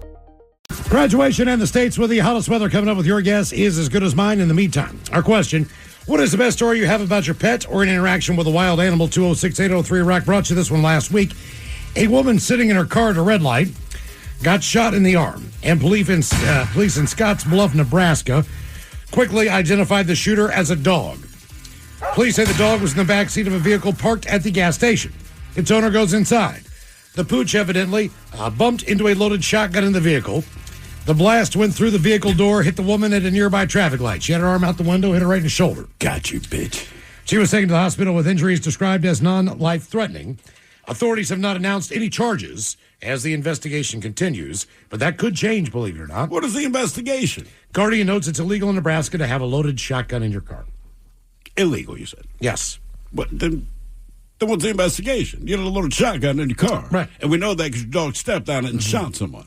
What is the best story you have about your pet or an interaction with a wild animal? 206-803 Rock. Hello, Bill. Welcome to the men's room. Hola. Hey, first-time caller. Appreciate you. Been listening to you guys since the buzz. Oh, wow. Thank you. Welcome to the show, man. Yeah. Thank you. I retired and I got time now, man. Nice. I had a two teeth pulled about 3 hours ago, so if I sound like I'm hammered, I'm not. I'm just my lips don't work quite right yet. How's the retirement lifestyle? Oh man, it's more than beautiful. I don't remember what days it is. I have to use an appointment calendar now, kind of thing, because as all of a sudden it's Thursday and I think it's Wednesday or Saturday. I think it took my parents about 1 week to adjust to that. The sense of what day of the week is it? Like, it's Tuesday. And I didn't think about it, and they both explained, hey, man, once you retire, every day of the week is whatever day of the week you want it to be. It is. And they asked me, they said, now, is it possible for you to do, and I looked at them and said, I'm retired. Anything's possible. Do whatever I want. Right? It's all possible, man. It's the most freeing thing you'll ever have in your life. I guarantee it. All right. Cool. And I've been free in other ways before in my life. So this is the most free I've been, though. You know, I took a year off and did stuff with money in the pocket. It's not the same. I still knew I had to come back and be back to reality. Here, reality is what I make it. So it's fantastic. Every day is Friday night. That's right. So what was the animal interaction? Okay, Miles, you're going to want to look this one up, man. Okay. It's the killer raccoons of West Olympia. It was in the USA Today about 20 years ago. Did you say killer raccoons? Killer raccoons. That's the headline, too. And it's no joke. These raccoons were coming into people's yards and they were killing their cats and they were killing their dogs for sport. and they just got a taste for it. And so one day I'm outside with my dog, my black lab, man, and I'm out in the front yard, and I look over, and there are 3 raccoons walking on my fence in line, coming towards my dog and me. And I looked and I said, "Oh God, those are the killer raccoons, man." You could tell because they were like thumping their thumbs along the way, like West Side Story, you know. So I knew it was them. But anyway, so my neighbor has this Fuji apple tree right there, and dude, I have never thrown a baseball more accurate in my life or anything. But I took a Fuji apple off of that tree, and I beamed the first one in the forehead, and I hit him so hard that it knocked him out. Wow. He fell off the fence. And he laid there twitching like those MMA guys do when you kick him in the head. And he's just laying there twitching, man. And the other 2, they looked at him and they go, "Ah!" And they turned around on the fence, on the 1.5 inch wide fence. They turned around and busted ass, and they got out of there. And the other guy woke up and he ran out of there. They ran into a culvert and they hid. And then I never saw him again after that day. So I think I busted the raccoon ring, man. They said there was a woman who was jogging, and they attacked her pretty bad, messed her up. Yes. I'm telling you, these things were, they and my dog was right there, and he's looking. I'm like, "F you, dog, raccoons, you are not getting my dog." And I didn't have anything around me except for apples on a tree. And I just happened to throw it, and maybe it was the intensity of what I was protecting my dog with. I don't know, because I've never thrown anything that accurately and that hard in my life. And it was a Fuji that was not ripe yet. You know how embarrassed those raccoons are, right? Because I'm known as one of the killer raccoons. I mean, the other raccoons are like, "Yo, don't mess with these guys." I'm like, "What happened?" He got hit in the face with an apple, bro. Raccoons and the whole killed thing fell apart. 10 cats, attack a dog, and attack another small dog, bit one of the pet owners who needed a rabies shot. Damn. So how long were these things on a tear? They were on a tear here for a few months, probably 2 to 4 months before somebody was able to I expect they probably caught him somewhere and killed him, but I still think I just chased him off with my apple, man. Oh, I see. Right. Yeah. Okay, that's all crazy. Right. Well, maybe it was an apple. Maybe it was a group effort there. Apple to the face. Yeah. And that's it. Report stems from highly publicized isolated incident. All right. Golly. Yeah, 10 cats, attack dog. Small dog bit one person. Yeah. Jesus. Okay. Yeah. What's the best story you have about your pet, or an interview with or an interaction with a wild animal? 206-803-ROCK. I was wondering, like, are the raccoons listening to the radio now? And one of them's like, yo, man, that's that bitch hit you in the face with an apple. Yeah, well, it's so long ago. Those ones are dead. It's probably their kids. How long do raccoons live in the wild? We've looked it up. It's like 15 or 20 years. Is it that long? Damn. Some there in there. It might be a little less, but that was 06. They're done. They got to be gone. Yeah. Somebody probably got them with a BB gun. Hello, Shay. Welcome to the men's room. What's up? How are you dudes doing? Doing well, man. Good. I guess my animal story, I try to think of which one to say, but I'm an arborist, so I climb trees and stuff. One day we're out in Edmonds, and my buddy's climbing this tree, and he starts screaming. He goes, "Dudes," he goes, "there's a effing bush baby in this tree." And we're like, "What are you talking about?" He goes, "Dude, it's a mother effing bush baby." Aren't they like from Madagascar or something like that? Yeah, I don't know. And we're like, "What do you mean, like a toy or something?" He's like, "Dude, it has huge giant eyes, and it's fuzzy, and it's looking right at me, and it's like a foot away from me." And oh, wait a second. Shoot. Hang on. Sorry. Uh-oh. My car stole my Bluetooth from me. Is that somebody's pet, you think, that got out? No. So what happens is he he's got to climb up past this thing. He's turning this birch tree. His name's Clint, by the way. Shout out, Clint, if you're listening. And this thing jumps out of the tree. It turns out it was a flying squirrel. Are they native to this area? You there? Sorry.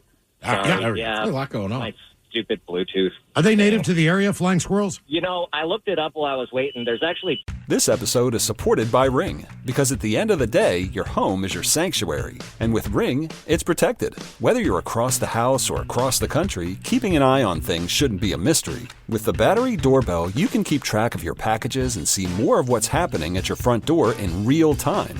If you want to make sure your yard is safe at night, the Outdoor Cam Plus delivers a wide field of view and enhanced video clarity with Retinal 2K video. And for the ultimate in detail, you can upgrade to 4K cameras and doorbells featuring Retinal Vision. It gives you ultra-clear footage that actually lets you zoom in without losing those important details. The Ring system is helpful every single day. Like a lot of us, most of our shopping is done online. There's a certain peace of mind that comes with knowing exactly when a package arrives while you're busy at work or running errands. It's not just about the technology. It's about the relief of knowing your home is secure. It's incredibly easy to set up, and it gives you that extra layer of protection for what matters most. Your door, your yard, your home, your peace of mind. With Ring, it's protected. Shop cameras, doorbells, and more right now at ring.com. The citronella candle is useless. And don't even get me started on the sticky sprays. Did you try the dryer sheet hack too? I've tried everything, and the mosquitoes are winning. Stop the losing battle. Try Thermacell instead. Just turn it on, mosquitoes gone. That's it? No smoke, no smell? That's it. Thermacell creates a zone of protection with the touch of a button. Thermacell is your new way to keep mosquitoes away. Shop Thermacell today. Jake from State Farm. I'm winning. I finally cleaned my house, so I'm breaking out my new tropical room spray. Keep winning and create an affordable price just for you by bundling your home and auto with the State Farm Personal Price Plan. It's like your own personal paradise. Ooh, hey, grab me a coconut water. Bundling, just another way to save with the Personal Price Plan.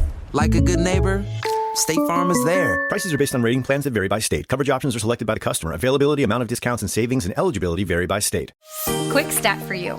Phoenix tourism is up 23%. Hotel occupancy is at 89%. And a developer called Intersection Development, who already has 15 properties live and operating on Roosevelt Row in downtown Phoenix, has purchased the land for what might be the most interesting hotel project in the country. It's the first ever Atari Hotel. And before you write that off as a novelty concept, consider that the gaming industry just crossed $450 billion, bigger than film and music combined. This project sits at the crossover of that culture with one of the strongest hospitality markets in the US. Even more interesting is that they filed a Regulation A+ offering with the Securities and Exchange Commission, which means you can pull up actual financials, projections, full deal structure, and become an investor. Check it out at AtariHotels.com. So if you like alternative investments and doing your own due diligence, this one's worth a look. That's AtariHotels.com. PNC Bank brings you Call of the Wild Money Moves. You hear that? YOLO! That's an internet troll telling you to put all your money into a single investment. YOLO! He wants you to liquidate your emergency fund YOLO! and buy a digital racehorse named Silicon Steve. YOLO! Stay vigilant. He's very persistent. YOLO! Guard against wild money moves with PNC Bank. Brilliantly boring since 1865. 2 native species to Washington. Okay. Really? Yeah, but yeah. So anyways, this thing jumps out of this tree. It's maybe 60 feet up and does this huge U-turn, down through the yard and back into the woods. And we all couldn't believe what we were seeing. It spread its little arms and what do you call that? Armpit flaps. You do realize if anybody would have found this out, somebody would come in there and go, "You can't take this tree down now. Yeah, it's got a flying squirrel in it." Right. Yeah. So, anyways, and we found out that there were flying squirrels around. We just have never seen them because they're nocturnal. But since then, I've seen 2 or 3 of them, and they've all been in Edmonds. I'll be down. Yep. Do they have little walking poles? Yeah, the That flying tells me squirrels. you're from Edmonds if you have walking poles. Out that Main Street. What is beeping in your car? Oh, I got a damn. Hang on. It's a blow and go. Oh, yeah. That makes more sense. Well, wait, why does it keep beeping, man? Does that mean you're not going? It's picking up your breath. Because I got to blow into it. I got 4 minutes, though, so I parked and just stepped out of my car. The thing can wait. That drives my girlfriend nuts whenever it goes off, but I guess it's super loud on the other side. Well, listen, man, do not use mouthwash while you have the blow and go. I know. Or don't eat oranges either. Really? I got screwed on that one. Yeah. Yeah, I've heard the mouthwash from a couple of different people. Don't let your car battery die either. They'll get you however they can. Damn, so oranges. All right. Okay. Just saying, just keep that in mind, man. I saw a big snow owl in Edmonds one day, driving to pick up my kids. What's going on in Edmonds? I don't know. Everyone stopped, and so I was wondering what they were looking at. And you could see everybody looking up on top of the roof of this house, and I slowed down. I was like, I just couldn't believe how big it was. You think the owl's like, what the F are you staring at, man? It's weird. Well, it looked like an owl that you would put up on top of your roof anyway to keep all the other birds away. Right. It looked like it kind of had that look to it. I'm like, that's real. Because the whole thing was white. So yeah, it did. I don't know. I've never seen anything like it. It's just rare to see them like in person during the day. Because even when we were in Montana, same thing. Like there was one that we noticed the first night would show up to one of these trees in the yard. But he'd be up there in the afternoon, evening too. And anytime anybody else came over, they were like, there's an owl up there, right? Like we know. We just kind of got used to him. I want to see a flying squirrel. I did not know that they were native to this area, much less two different ones. Just Edmonds. And I think it would just be cool to see. Although, to be honest with you, if they're nocturnal, so it's nighttime, I would have no idea because I just would not think the flying squirrels are native to here. So if I'm outside at night and this thing went zipping by, I would probably go back inside. Say, look, man, it was not a bird. I do not know what it was, but I'm in here. But how long do you got to stay in the air? Because, he's just he's like a squirrel in a wingsuit. Right, but that's cool. I mean, but he's sponsored by Red Bull. Because like the guy said, right, he's 60 feet up in the tree. He jumps out, but before he lands on the ground, he does a U-turn midair and lands somewhere in the woods. To me, badass. Oh, man. I just don't think it's flying. Birds are out there flying. What if it's a penguin? Yeah.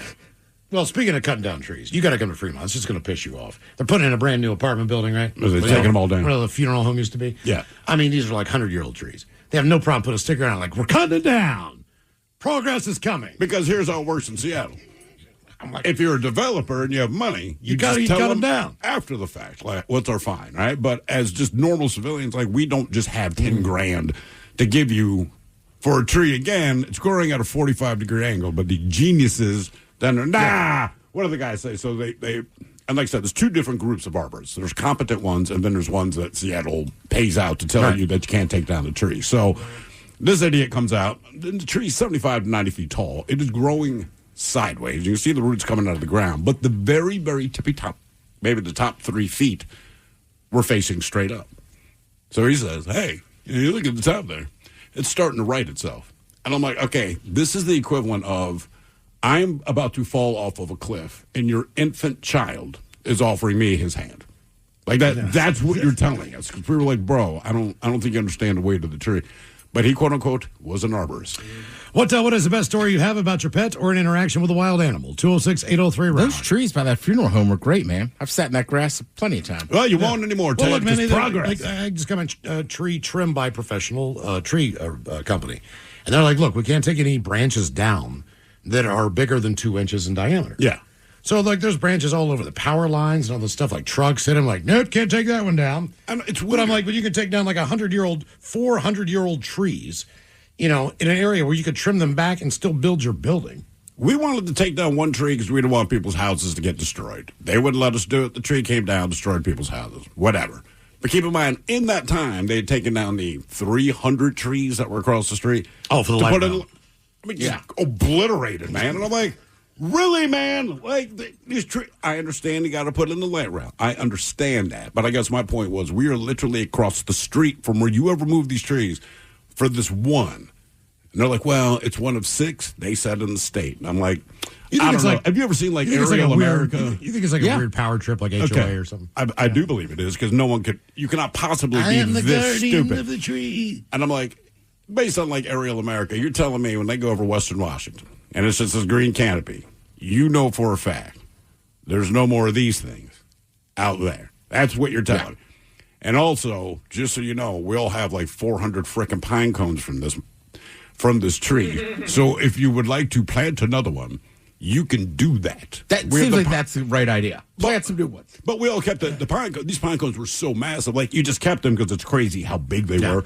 And when these things fell in your yard, I mean, it's like someone dropping a bowling ball. But anyway, yeah, they take down all the trees with the light rail, but the one they couldn't take down. Thank you, Seattle. What is the best story you have about your pet or an interaction with a wild animal? 206-803-ROCK.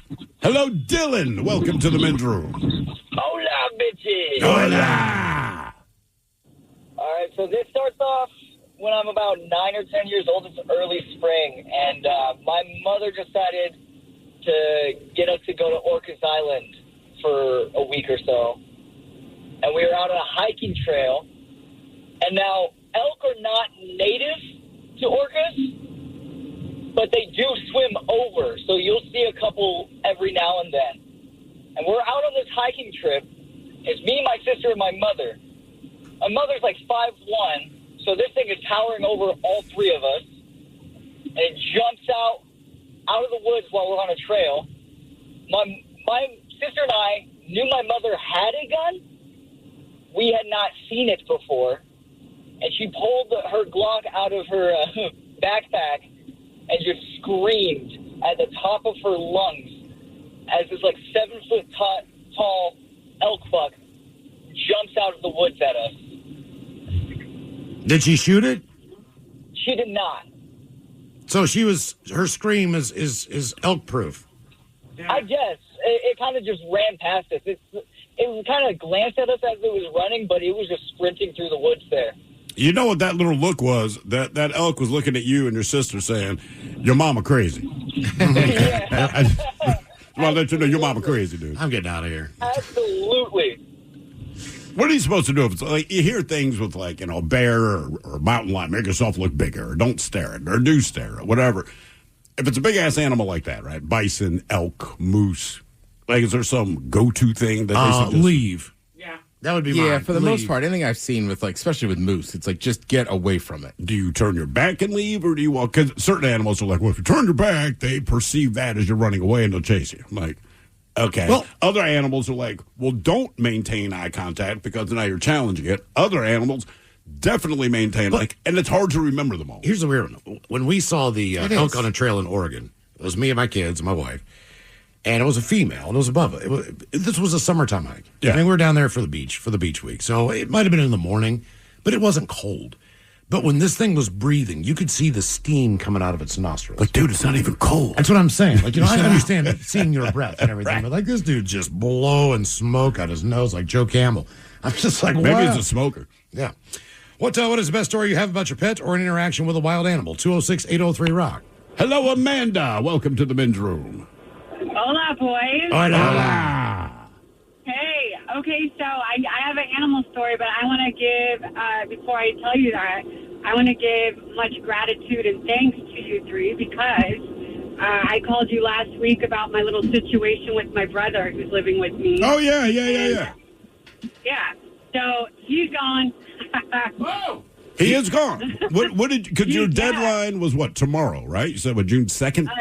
The 2nd, yeah. And he did it very quietly, but I think it was Miles who gave me the advice of saying, okay, you're going to be here after the 2nd, you're going to pay me $300 a week. And so I basically said that. I told him that before he could say anything more, and him and his girlfriend, they started leaving Saturday morning really quietly. Oh. All right, well, that's good news. That is good. Rarely do we give advice that people follow and something positive happens. So I'm glad that worked out. Yeah, I'm happy. So thank you guys for that. That was awesome. And so now to my animal story. I live out in Gig Harbor, and I'd say a couple summers ago, I got my paddleboard out. I was just boarding like I always do. First I was sitting down, got confident, stand up. And I was heading towards the lighthouse. So the current was going against me. So it was a little harder to paddle. And I kept feeling like little jolts and stuff. And so I'm familiar with the harbor. I just didn't, I was like, maybe there's some rocks or it's just a really strong current. So I sat my butt down and continued paddling. And before I knew it, there was like a seal kind of far away from me. But then there was a really cute little dude, like messing with my my paddle. Like it was bopping up and just messing with my paddle a bit. And then finally I thought it was really cute. And then the seal would like go underwater for a little bit and pop back up. And then before you know it, this thing's popping up, like trying to get up on my board. And it would dive down really far and then come back up like an instant later. And it was like swimming fast going upward to get up on my board. I thought it was all cute and everything until it actually made it onto my board. And you realized it was bigger than you thought. It was, no, I thought because it was surfacing the water. Like it was coming up. I saw how big it was. But the thing of it is that I'm sitting crisscross applesauce. And this little seal hops up to the front of the board. And it took all of me to not pet it because it was damn cute. Like it was so cute. Touch me, girl. Touch me. You know you want to. But then I got scared because I was like, all right, this is a baby. It's obviously a little baby.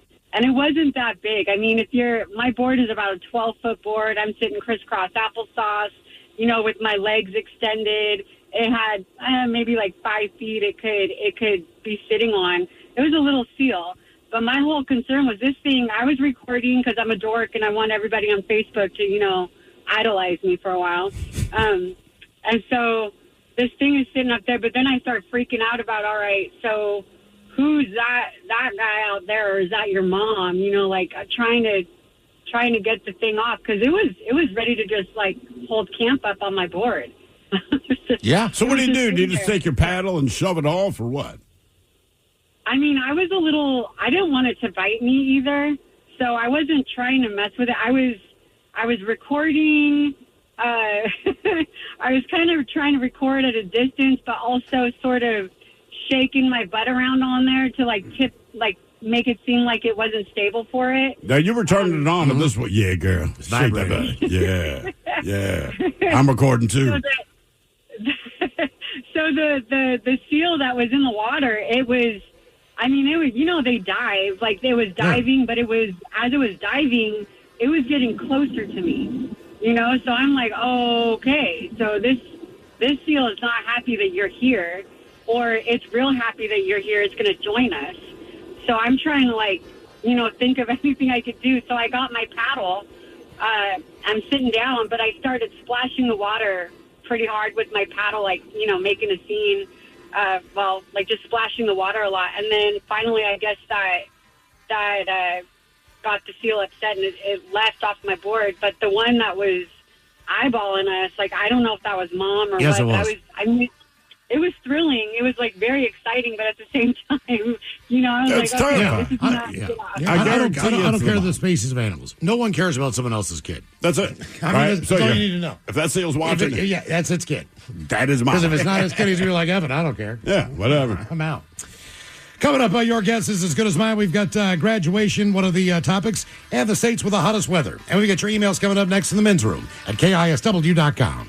This episode is supported by Ring, because at the end of the day, your home is your sanctuary. And with Ring, it's protected. Whether you're across the house or across the country, keeping an eye on things shouldn't be a mystery. With the battery doorbell, you can keep track of your packages and see more of what's happening at your front door in real time. If you want to make sure your yard is safe at night, the Outdoor Cam Plus delivers a wide field of view and enhanced video clarity with Retinal 2K video. And for the ultimate in detail, you can upgrade to 4K cameras and doorbells featuring Retinal Vision.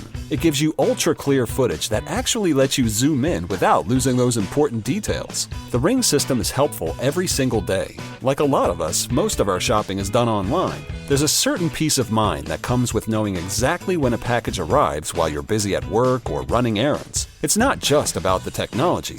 It's about the relief of knowing your home is secure. It's incredibly easy to set up, and it gives you that extra layer of protection for what matters most. Your door, your yard, your home, your peace of mind. With Ring, it's protected. Shop cameras, doorbells, and more right now at Ring.com. The citronella candle is useless. And don't even get me started on the sticky sprays. Did you try the dryer sheet hack too? I've tried everything, and the mosquitoes are winning. Stop the losing battle. Try Thermacell instead. Just turn it on, mosquitoes gone. That's it? No smoke, no smell? That's it. Thermacell creates a zone of protection with the touch of a button. Thermacell is your new way to keep mosquitoes away. Shop Thermacell today. Having insurance isn't the same as having State Farm. It's like needing a lawyer, but getting some guy who just watches courtroom dramas. How does the defendant plead? Guilty. Wait, what? Also, objection. You object to what? Erroneous. Counsel, approach the bench. Hey, can I get a whack at the gavel? You wouldn't settle for just any lawyer, so don't settle for just any insurance. Get the real deal with State Farm. Like a good neighbor, State Farm is there. Quick stat for you. Phoenix tourism is up 23%. Hotel occupancy is at 89%. And a developer called Intersection Development, who already has 15 properties live and operating on Roosevelt Row in downtown Phoenix, has purchased the land for what might be the most interesting hotel project in the country. It's the first ever Atari Hotel. And before you write that off as a novelty concept, consider that the gaming industry just crossed $450 billion. Bigger than film and music combined. This project sits at the crossover of that culture with one of the strongest hospitality markets in the US. Even more interesting is that they filed a Regulation A+ offering with the Securities and Exchange Commission, which means you can pull up actual financials, projections, full deal structure, and become an investor. Check it out at AtariHotels.com. So if you like alternative investments and doing your own due diligence, this one's worth a look. That's AtariHotels.com. PNC Bank brings you Call of the Wild Money Moves. Shh. Listen. Hey, guys. That's the sound of a multi-level marketing pitch. This is life-changing, you guys. Sounds like she wants you to buy lots of essential oils. They are so essential. And then have all your friends buy essential oils. Are you more of a geranium or lavender fan? Don't look her in the eyes. Guard against wild money moves with PNC Bank. Brilliantly boring since 1865. I keep seeing celebrities posts, me in the 90s versus now. Well, the person staring at me in the mirror is definitely not the same person that could pull off bootcut jeans. Time creeps up on us so slowly. You don't see it until suddenly you do. Same thing goes for your bills. $1 here, an uptick there. It's a slow burn until one day you realize the price you're paying now is way higher than when you signed up. But at T-Mobile, customers had the lowest wireless bills versus Verizon and AT&T over the past 5 years. And with T-Mobile on their experience plans, you get a 5-year price guarantee, so you know exactly what your plan price will be for the next 5 years. So at least that's one thing that won't change over time.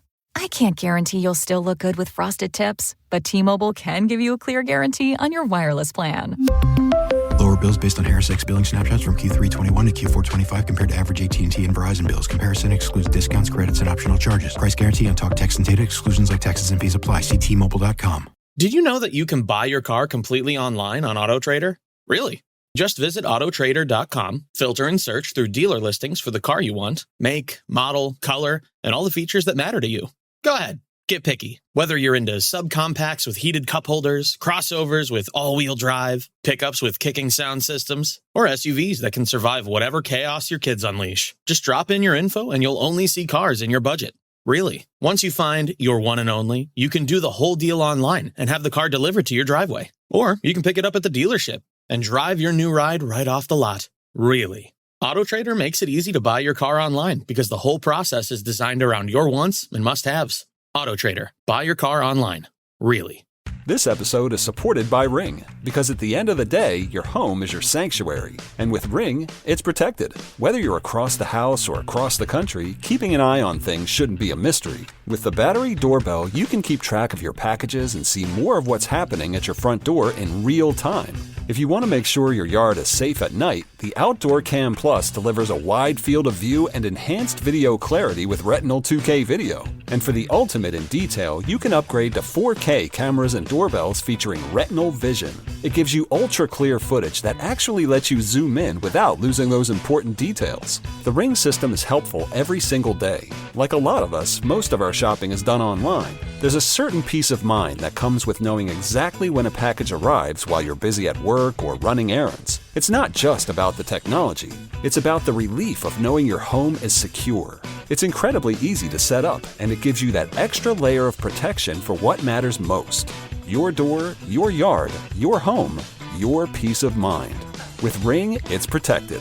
Shop cameras, doorbells, and more right now at Ring.com. We return to the men's room with Miles and Thrill. Your guess is as good as mine on the way, but first time for a few emails to the men's room at KISW.com.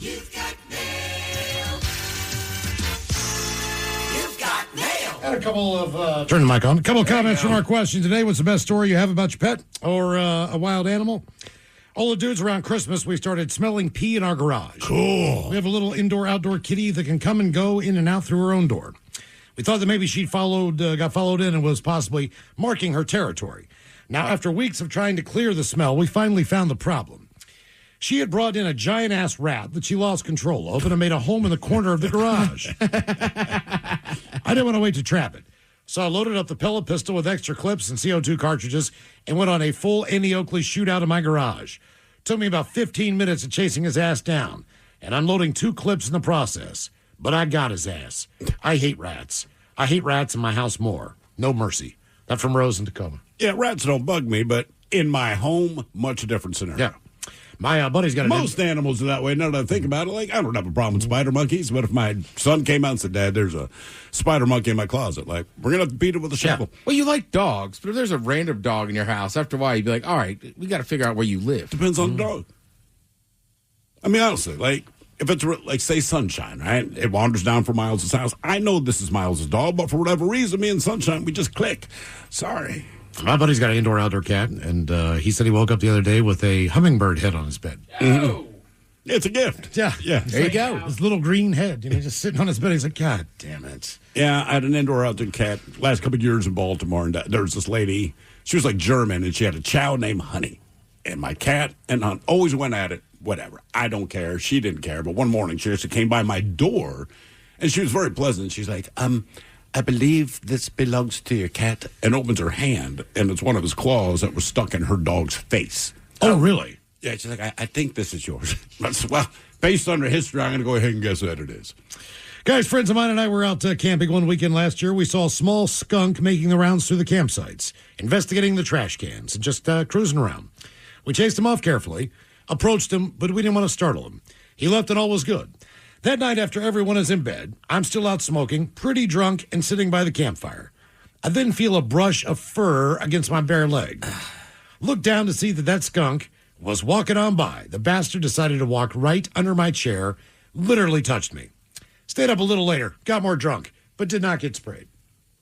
Okay, that's... Okay. That's got to be terrifying, though. You're out there having a couple extra, and then you know it's that skunk. Don't worry, it doesn't hurt. Yeah, it's just those few seconds of like, is he going to spray me? Please don't spray me. Here in Snoqualmie, Washington, we are required by the city to have bear-proof trash cans. When they supply those for you, I would assume that they do. I don't know. I don't know. No. Yeah, you're right. No. Yeah, that's what it says. No. You got to have them. Yeah. You going to give it to me? No. Absolutely not. But we'll find you if you don't have it. And finally, I like this one.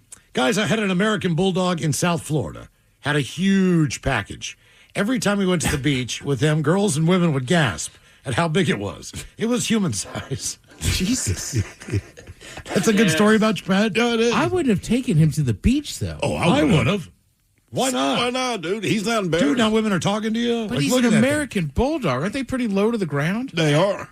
Well, if that thing's that big, it's probably dragging in the hot sand. It might be. Yeah, he don't care either. He just likes the chicks coming up to him. Oh, I don't know, man. That's hot sand. Yeah, but he also might be like, you have no idea what you're missing, bud. Jesus. Time for some birthday emails brought to you by Men's Room Roasted Red Salsa from San Juan Salsa Company. Dip responsibly. Available, I know, at Market Town in Fremont and the Thriftway in West Seattle. Let's see here. Guys, will you please wish my lovely wife, Megan, a very happy 33rd birthday? She would love some dirty Germans. Lots of love, that from her husband, Joey.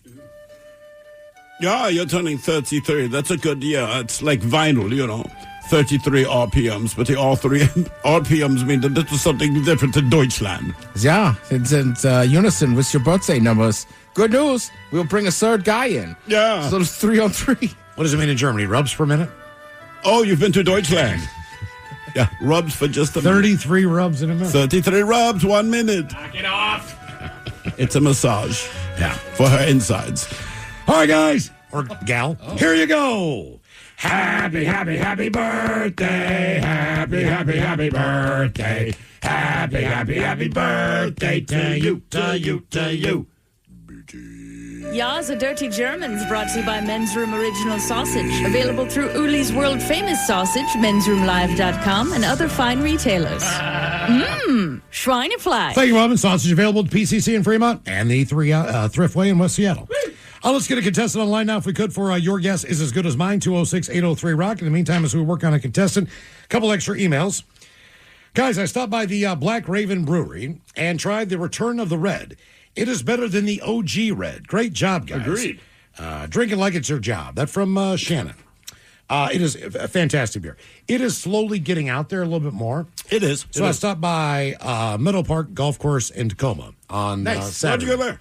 What's that? I went there because Jenny emailed us last weekend and said, hey, if you're down in the area, man, stop on by. That bar is packed, by the way. Oh, yeah? That facility is very, very nice. With golfers or people just hanging out? Both. Well, people right. were playing golf. People were hitting balls. I mean, it's a nice facility. But, man, the bar was just absolutely jamming. It's like 3 o'clock in the afternoon on a Saturday. All right. They have the Red on tap. Thank you, Jenny, for introducing me to everybody there. They all listen to the show. Nice. Half of them call in, so I appreciate you on that one. Also available at Westie's Roosevelt location, the Red is, and Mike's Chili Parlor. Down in Ballard, those are the three that we know of as of now, along with, of course, the Black Raven Brewery in Woodinville. Holy yes, boys, is the subject of this one. Picture below, you can now make your own Uncrustables at home in 2 different ways, gentlemen. Mind effing blown. $2.44 a pop at Walmart. Get you some. That from James Sullivan. Basically what it is, it's a little cutout plastic apparatus. Yeah. So you can make the square ones like you get at, I don't know, the Costco equivalent of the Uncrustable, or the round one, which is the original. You heard about the new, NFL ones? No. Oh, I meant to ask you. Your kid will start asking for them. I think Caleb Williams and somebody else have a deal. So it's like Uncrustables, but they got a little more protein or whatever in them. He'll ask for So the them. NFLPA was like, oh, those are the official ones we're going to have in the locker room. Oh, really? Jams. Yeah, because those guys, they love their Uncrustables. So you'd have to imagine look, I'll probably do it. Like, look, NFL players are eating them. I'll eat them. My son, I guarantee you. He'll bring it up. Guys, I'm emailing you guys to answer Friday's question. Let's see here. When I was 16, my dad was getting on me about mowing the lawn as far as having a body part or losing a body part or not being born with one. Me being lazy and a teen, kept putting it off for days until his yelling finally got to me. So I finally decided to go out there and mow the lawn. I did the back side of the lawn just fine, but our front yard had a slope that went down and had a 3-foot cement wall leading to the sidewalk. I lived at the time in Finney Ridge, and a lot of the homes held those bulkheads. Anyway, while I was going up and down the slope, I went to walk backwards and slipped, pulled the mower with me, mower turned off, and didn't think much of it other than I slipped. So when I went to get up, I looked down at my foot, and it looked like hamburger meat with tomato sauce. I didn't feel any real pain for a minute or two, so I ran up the stairs. Yes, I literally ran to tell my dad, and the rest is history. I lost my big toe and part of the second. Also, the way the blade hit my foot, it sliced the top half of my foot skin, and it basically flopped and folded back toward my ankle. Sliced right through my shoe, and luckily my dad just changed the lawnmower blade. Otherwise, I could have gotten a gnarly infection, and I could have lost my whole foot. I am now 35 and don't have too many limitations. I can still run, but a little off balance. Right. I'll send a pic. By the way, also one thing I forgot to add, that was my first time ever mowing the lawn. Oh. That from Bobby. That's how you get out of it. That's probably the last time I ever mowed the lawn. Jeez, oh, West. All right, time for a little Your Guess Is As Good As Mine. It's an easy game. I keep seeing celebrities posts, me in the 90s versus now. Well, the person staring at me in the mirror is definitely not the same person that could pull off bootcut jeans. Time creeps up on us so slowly, you don't see it until suddenly you do. Same thing goes for your bills. $1 here, an uptick there. It's a slow burn until one day you realize the price you're paying now is way higher than when you signed up. But at T-Mobile, customers had the lowest wireless bills versus Verizon and AT&T over the past 5 years. And with T-Mobile on their experience plans, you get a 5-year price guarantee, so you know exactly what your plan price will be for the next 5 years. So at least that's one thing that won't change over time. I can't guarantee you'll still look good with frosted tips, but T-Mobile can give you a clear guarantee on your wireless plan. Lower bills based on Harris X billing snapshots from Q3 21 to Q4 25 compared to average AT&T and Verizon bills. Comparison excludes discounts, credits, and optional charges. Price guarantee on talk, text, and data. Exclusions like taxes and fees apply. See T-Mobile.com. Did you know that you can buy your car completely online on AutoTrader? Really? Just visit autotrader.com, filter and search through dealer listings for the car you want, make, model, color, and all the features that matter to you. Go ahead, get picky. Whether you're into subcompacts with heated cup holders, crossovers with all-wheel drive, pickups with kicking sound systems, or SUVs that can survive whatever chaos your kids unleash. Just drop in your info and you'll only see cars in your budget. Really. Once you find your one and only, you can do the whole deal online and have the car delivered to your driveway. Or you can pick it up at the dealership and drive your new ride right off the lot. Really. AutoTrader makes it easy to buy your car online because the whole process is designed around your wants and must-haves. AutoTrader. Buy your car online. Really.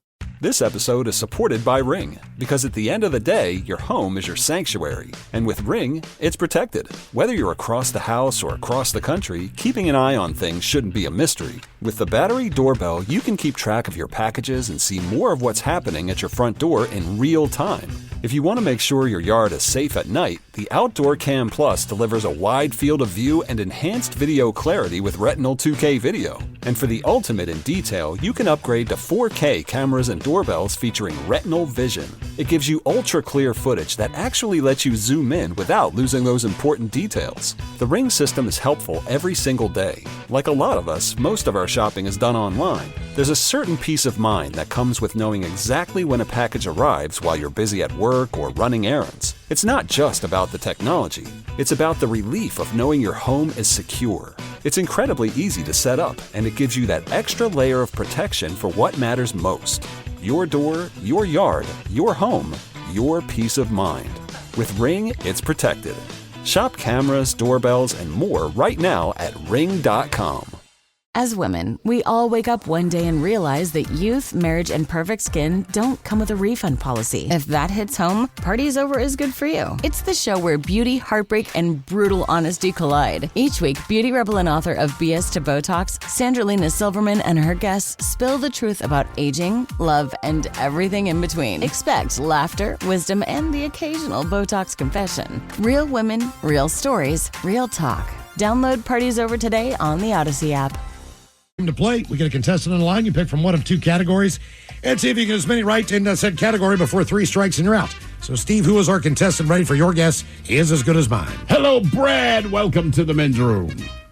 Hola. Hola. Brad, welcome to the program. Your guess is as good as mine.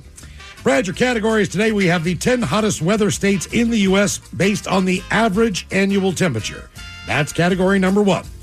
Category number two, we have the states with the most or least college grads. You can pick either one of those two categories, or three altogether.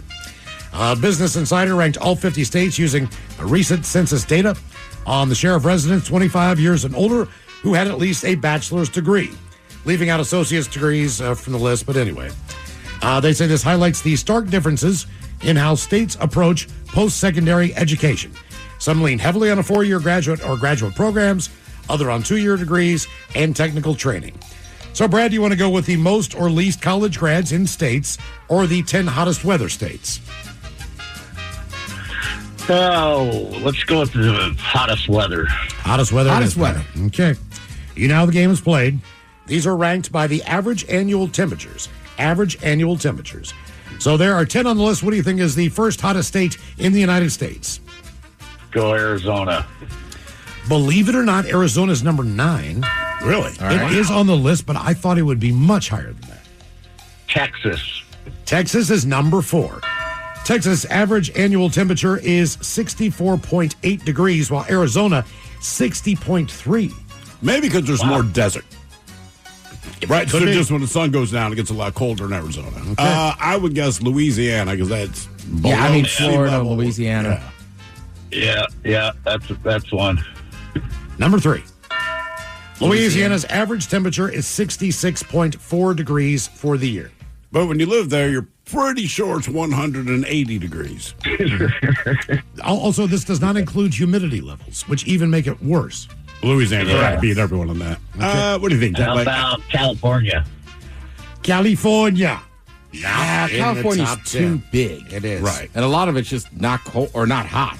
Right. Once you get about San Fran and all that. I Man, mean, is there Alabama, Georgia? Well, I was going to say, would you pick something like Montana where they have cold winters but hot summers?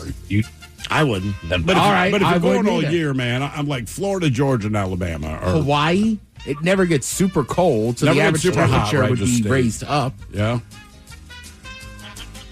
What about Nevada? What about Nevada?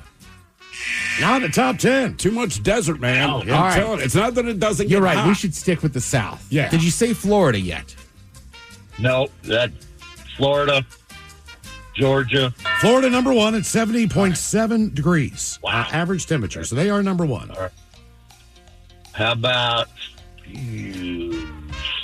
you want to go with Georgia since you said that? Yeah, I said Georgia. You want to go with Georgia? Yep. Georgia number 5. Yep. Average temperature is 63.5 degrees a year. So far you're right on number 1, Florida, number 3, Louisiana, number 4, Texas, 5, Georgia, and 9, Arizona. I will tell you this. All of the states, for the most part, with the exception for one, are more eastern in their location than not. How about Alabama? South Carolina?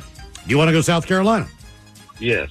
South Carolina's number 8 with an average temperature of 62.4 degrees. All right, South Carolina is above Georgia, and Georgia is next to Florida. I would go with Georgia.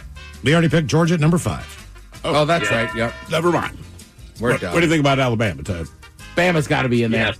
Alabama? Yep. Brad, it's number 7.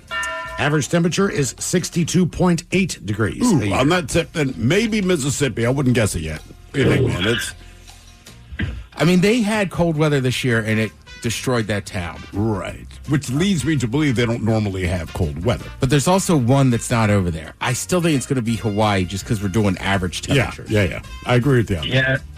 Yeah. That's smart bet. Hawaii. Number 2. All right. That's the second hottest state in the United States of America with an average temperature of 70 degrees on the nose. Only Florida is warmer than Hawaii. Huh. All right, you've gotten How many more? 1 through 5. You got 7 through 9. There are 2 states remaining. Both of them are reasonably close to each other. I mean, I think Thurl might be right with Mississippi. I mean, it's down there with all the other ones. Yeah. And it's humid there. Yeah, I go Mississippi. All right, number 6. Okay. 1 state remains. It is a messed up state in a lot of different ways. The only thing I can guess is Arkansas, but I don't know. So before you guess, what do you think that is? Some messed I'm up just trying to state. think of what else is down there near all those other But we ones. say messed up. To me, that's West Virginia, Arkansas, Mississippi, That's what I was Louisiana. thinking. But West Virginia is too close to in I agree. Appalachia, I agree. Mid-Atlantic. Yeah. Got mountains. Man, I think, I feel good about Arkansas being a hot state. Yeah. You're taking What's it? the Razorback state? Number 10. Arkansas. You got The it. whole thing. Arkansas is 60 degrees. That's what they average all year long. So the 10 hottest weather states in the United States of America. Arkansas is at number 10. How many have you been to? I have not been to Arkansas. All right. Okay, who's been to Arkansas in here? Nobody? I have not. Arizona I've been to. Been to Arizona. South Carolina I've been to. Yes. That's number 8. I don't know if I've been there. To be honest with you. I don't South think so. Carolina? Yeah, I don't think so. Okay, because you wouldn't have drove through it going to New Orleans. That's a different route. Correct. 7, Alabama. I've been to Alabama many times. I have not. I've been to Alabama. I've been to Alabama. Alabama's 2 different worlds. You got the coastal area and then you got the Right. north, but Alabama's Don't Alabama. think I've been to Alabama. Mississippi. Been to Mississippi. I've been to Mississippi with you. Oh, we stayed there and I'm had some not. fine food. I'll be there in November, though. Okay. How about number 5, Georgia? Who's been there? I've been there. Been to Yep, Georgia. been to Georgia.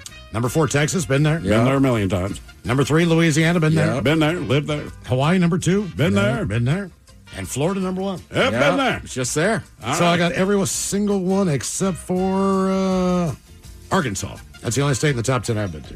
And you know what? That doesn't sound bad. No. When you It say is- that out loud. I mean, I know it didn't take humidity into it. Louisiana is hot. And I mean, Florida's hot. Tennessee's not on the list, this list, but Labor Day It's 'cause of weekend the winter. in Knoxville was still the most uncomfortable heat and humidity I think I've ever been a part of in if my you life. put humidity into it, I would go Louisiana, Mississippi, Texas maybe. Like Houston is super humid. Austin was not so much, right? Austin does in the summer, though. Louisiana, Mississippi, Florida for sure. And believe it or not, the Mid-Atlantic.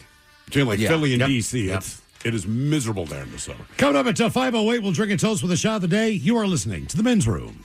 I keep seeing celebrities posts, me in the 90s versus now. Well, the person staring at me in the mirror is definitely not the same person that could pull off bootcut jeans.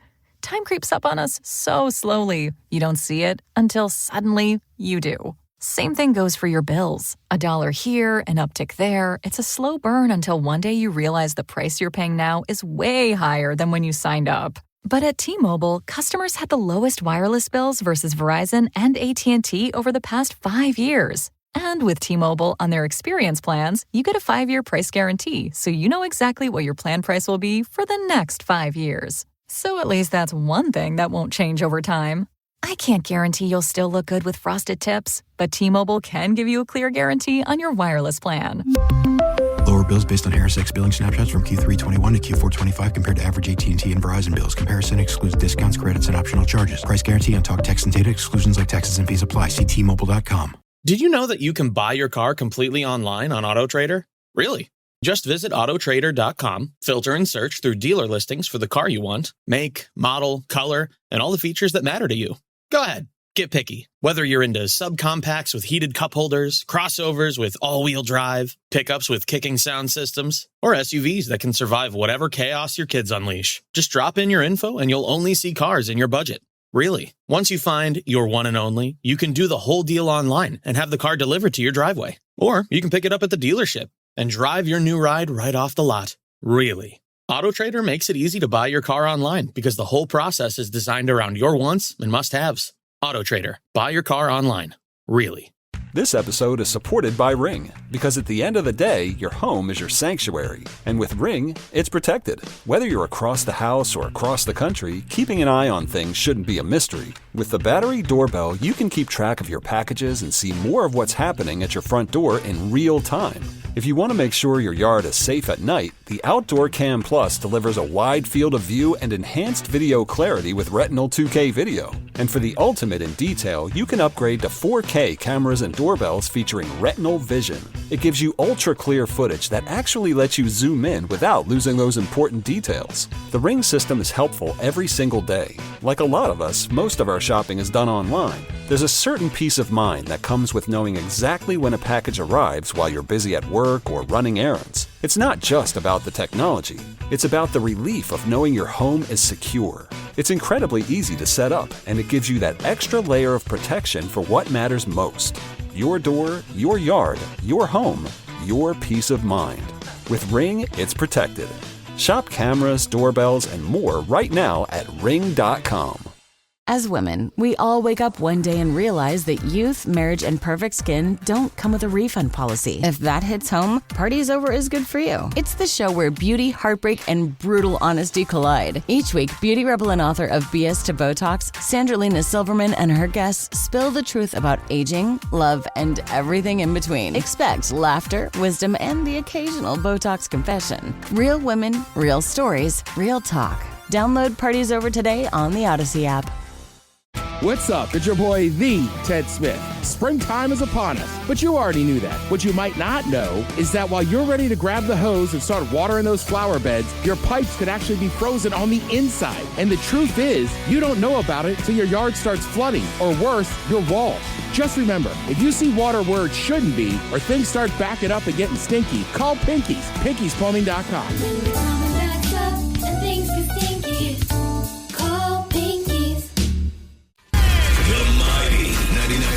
KISW and KISW HD1 Seattle.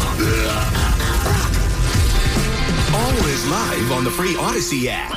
Text the men's room at 206-803-ROCK. The shot of the day is coming up. Okay, the men's room finally caught up to the 21st century. We are now live on YouTube at KISW Rock. Hey, do us a favor, be sure to subscribe to the channel. Catch our ugly mugs and shenanigans live on your computer or phone on YouTube. You are listening to the men's room.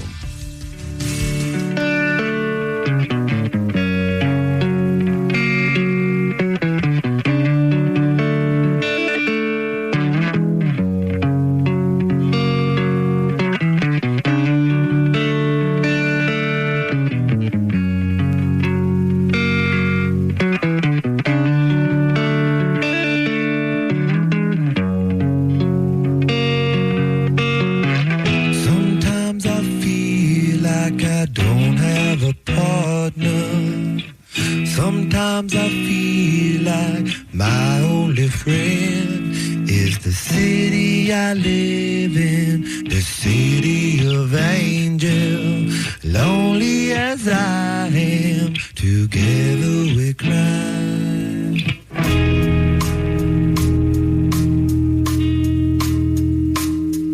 I drive on the streets 'cause she's my companion. I walk through the hills 'cause she knows who I am. She sees my good deeds and she kisses the windy. And I never worry, now that is a lie.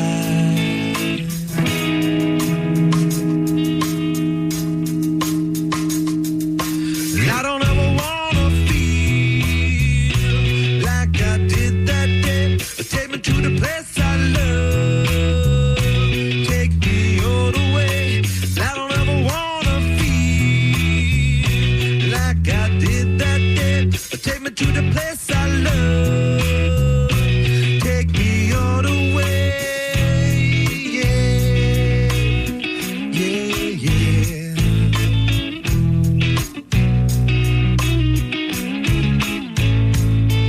It's hard to believe that there's nobody out there.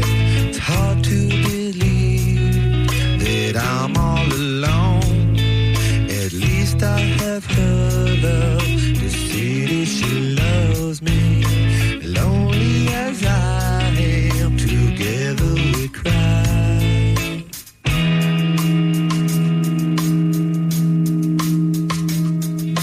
And I don't ever wanna feel like I did that day. Take me to the place I love. Take me all the way. And I don't ever wanna feel like I did that day. Take me to the place I love. Take me all the way. Yeah, yeah. Oh, no, no, no. Yeah, yeah. Love me, I say, yeah, yeah. One time.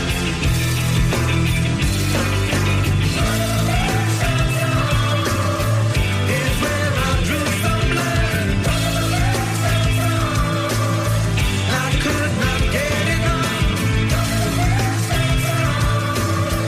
Forgot about my love. I gave my life away.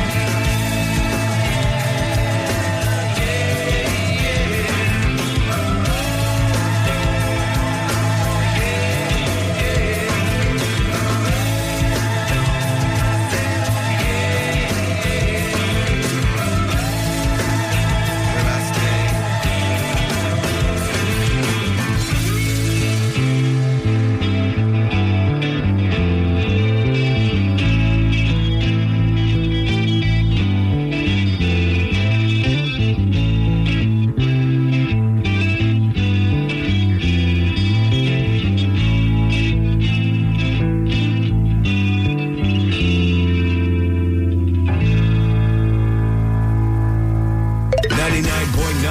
KISW. The men's room returns with Miles and Thrill. All right, coming up here until 5:08, we'll drink and toast for the shot of the day. And we do have your headlines on the way at 5:50.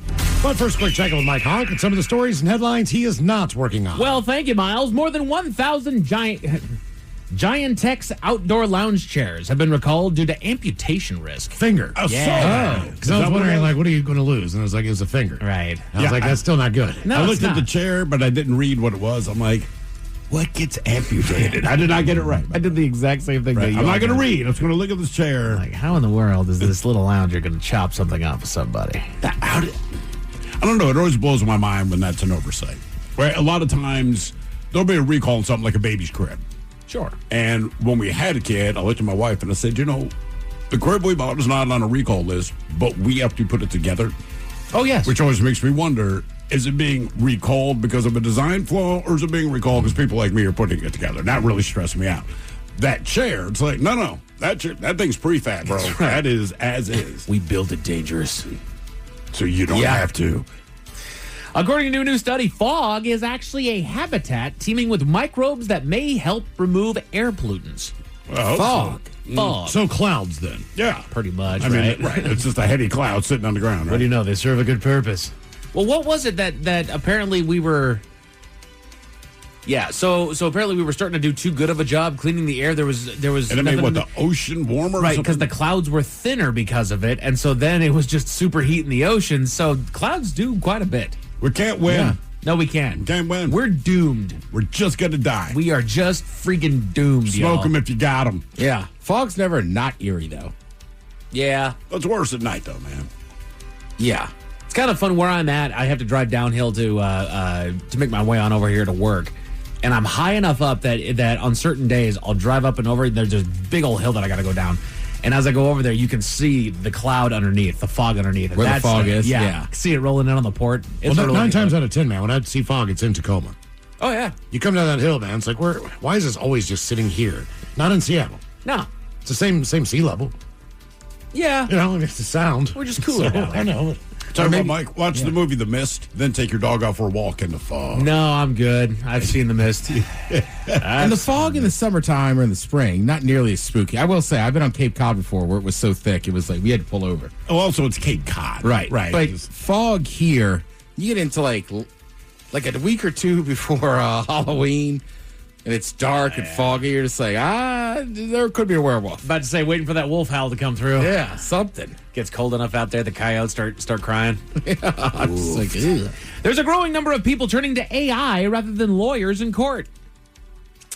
They think that they don't need lawyers anymore because they have AI to tell them everything that they need. And the judges are starting to push back on that because they're getting inundated with all this stuff. They're these defendants, for lack of a better term, they're just looking up a whole bunch of stuff on AI and just feeding the judge What paperwork about after Hawk versus Hill 2026 in Rhode Island? They're not even stating it. They're just handing them all the paperwork. And they're like, look, there's only 24 hours in the day. We can't just go through your stuff to figure out what you've got going on. And if you're a lawyer, double check it because better lawyers will be able to see your AI mistakes. Exactly. And that will hurt you in a deposition or a case. I've heard. But also, lawyers aren't just there to present the law because in the end, either you're guilty or innocent. There's a way you manipulate what it is that you're saying. Sure. Right? I don't think any lawyer would tell you that. Like, there's a reason why you will defend someone who you know is guilty. Like, I just got to get reasonable doubt. Right. This is not about saying you didn't do this. I just need to convince them that maybe you didn't. Exactly. That's when you want a lawyer.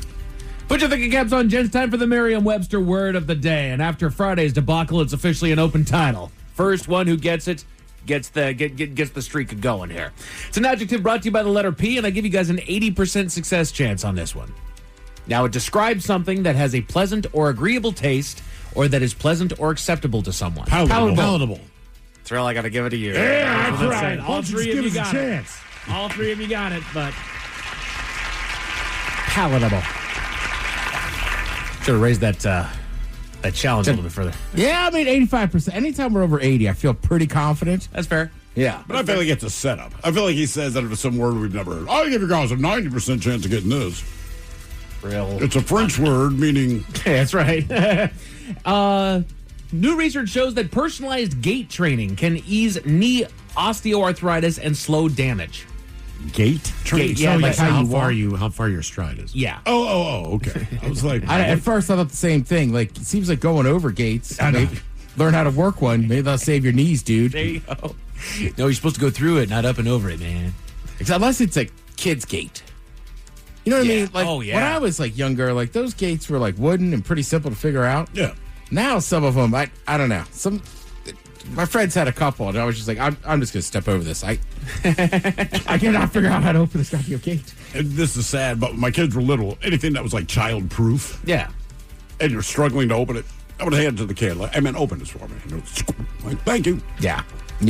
Well, and then going back to just training how you walk and how you step and how that looks, that is probably one of the hardest things to relearn. Yeah. It's unconscious. what it is that you guys don't think about walking when you're going out on breaks. You go from this spot to the next, right? Now you have to focus on make sure that you're pointing your toes in and you keep that keep your legs twisted inward or that kind of thing, whatever it is, and make sure that you step only this far. And no, man, that is probably one of the clunkiest doggone things. It's like mechanical breathing.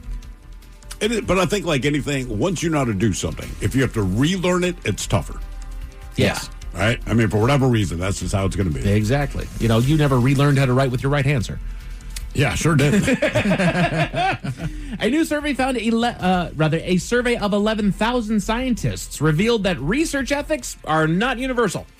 Oh, no kidding. Yeah. What do you know? Everybody has a different idea of what is and what is not right for Well, what the sample is, how long you take, time-wise, and probably speed it up a little bit. Yeah, and instead of a ethics 6-week study, is maybe it's a subjective. 4-week. Sure. Right? I have a version of ethics. Other people have their version of ethics. No, definitely not universal. No. And it's just, can we find a happy middle ground to come to a similar conclusion? I think that would be important. Right. Yes. But then again, you know, what was the other study is that basically nobody agrees on anything ever, even in the world of research and quantum whatever. Physics? Maybe. I don't know. That's the only thing I know There's that a comes reason after to quantum. disagree there because you have not reached a definitive conclusion. Sure. You can have conjecture about how you think this thing will play out, but you have no definitive proof. Where I get upset is when you have a receipt and people are still arguing. You just go like, Jesus Christ, man. Like, at this point, right? There's nothing to debate here. This has been established. Right. That's the difference. This is an apple. Right. That is an apple. I'm It still just not is. convinced, man. Okay. I'm still not convinced. Even something as simple as like football formations. We can argue about what offense is the best, right? Sure. But the fact is, at the end of the day, we got to score more points than the other. We can't argue about that. Whoever has the most points wins. But we can go also round agree round. with the formation is. I might say it's a terrible formation, but we both understand what we're talking about. Yeah. It clearly worked for the Seahawks. Run the damn ball. Damn straight. It's a philosophy. By the way, have you brought up the bad news for Hawks fans up there? No. Okay. Okay. And according to my buddy, there might be even further bad news. How could it be worse than that? Yeah, remember the other one that you mentioned? Apparently on his way back. Oh. Yeah. Yeah. Uh-huh. If I you're gotta help Seahawks- out. There's new evidence to suggest that wild orangutans nurse their young for over 6 years. Really? Finally, they put the debate to rest. I told you, Miles. He always stopped at 4.5 years. I said, no. Bring those receipts. Maybe that's why you said this was chimps? Orangutans. Oh, orangutans. Oh, they all look the same? Come on. Yeah, those are some swollen nipples. Should have asked if it was a They're primate. always. Don't touch it. You know, like baboon always has its ass out. We understand, Sure. but like, and I know the primates, but like, what is it with the orangutans where your boobs and nipples are just out there? Well, they man? don't have vanity, Steve, so they just let it. Obviously, they don't because they have better boobs. Terrible boobs. Big, puffy, stringy nipples. Just, yes. Yes. BuzzFeed recently gave us a list here. It's starting to get sunny outside, and the kids are starting to go outdoors, but they're starting to get bored out there. The Men's Room Top 10. The Men's Room Top 10. So because people don't know where to turn, BuzzFeed gave us a list of the outdoor toys that will apparently keep your kids entertained for hours. What age are these children? Sticks, rocks, balls. At an age where they're still considering toys to play with outside? Well, I'm just saying, like a bubble machine lawnmower works for some. But I was no, not the bubble machine lawnmower, just a bubble machine. Bubble machine is on the list as far as the summer toys that will keep them outside and entertained for hours. That is little kids' version of going to the Sphere. Okay. I mean, they are mesmerized. Dude, when my wife and I would work out in the yard, when we first got this house, a lot of work had to be done. So you get, 6-7 good weeks of weather here. And we go out there to get the stuff done, but the kids are little, they need it. We bought this bubble machine. If we're out there for 3 hours, like, where are the kids? They're still standing in front of the bubble machine. My nephew on his second birthday got a bubble machine, and he threw a fit when it ran out of soap, and we were trying to refill it. He was sitting there panicking that we were about to put the doggone thing away. Bubbles, bring back the bubbles. Like, dude, give it a second. No, bubbles are the most important thing in the child's life. We're coming, dude. Hang on. Got it. They go with a badminton set. Sure, Yeah, that works. that's a great fun. yeah, It is. That's anybody, I think. The only My son schooled my ass like 2 weeks ago. I mean, that way you can basically essentially paint a form of pickleball in your backyard. absolutely You don't have a court, but I mean, you can keep the thing in the air. right, but it's such a pain in the eye to set up and break down. It's all the not. time. It is not. They now have, look, man, I'm on the stip, all right? So now you have the collapsible, basically 2 poles that collapse, you jam them in the tripods, slip the net over top. Okay. And it's badminton size, volleyball size, and soccer size. I've got PTSD from when I was a kid. The doggone ping pong table the volleyball net, the badminton net, all of it, so many strings and nets and knots and doggone everything. I'm telling dude. you, that's done now. Everything. My wife told me she ordered it on Amazon. And I'm like, God damn it. Right. Because my thought was what you're saying. Like, I got to put this. It took us maybe 5 minutes. Okay. Yeah. Okay. A set of 2 walkie-talkies. Yep. Yeah. God, that's the greatest thing. It was, but we didn't have phones then, so it was kind of more of a big deal. You know what? You're right. To be able to Like back communicate then, over it distance. was more fun for me to take a string and a couple of soup cans and do the Boy Scout thing. Sure. Because I was like, this works. Look at that. That's amazing. Yeah. I don't know. I think kids still think that walkie-talkies are fun. You still make your own fun with it because people still use walkie-talkies. But right, because their game mind changes. changes. Right. Now they're playing Army. I'm about to On say, the your phone- secret agent, Well, or and that's- whatever it is. Right. You could be a fireman, a cop. Those are the only people still using like walkie-talkies Yeah. in regular life. So it's like, it's more fun. There's still some prevalent drug dealers that use it. Yeah. Fuzz on the corner. Mike, we used to have this this old system in radio. This is probably in the late 80s, early 90s. All right. And I cannot remember what the name of the technology Was it is. Nokia? No, you just sent a low frequency band. Like you'd be doing like something in the middle of a QFC parking lot.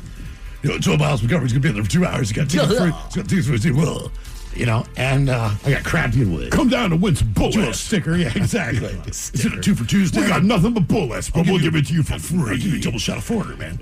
Let's call it Marty or something. I can't remember the name of this technology, but whatever. Like Yeah, what was that thing, man? But you had to like get on a hill, or you just had to be able to shoot this signal. Do you remember that? To the radio station. It was called a Marty, man, and you were there toward the tail end of us using it. And anytime we did like a remote.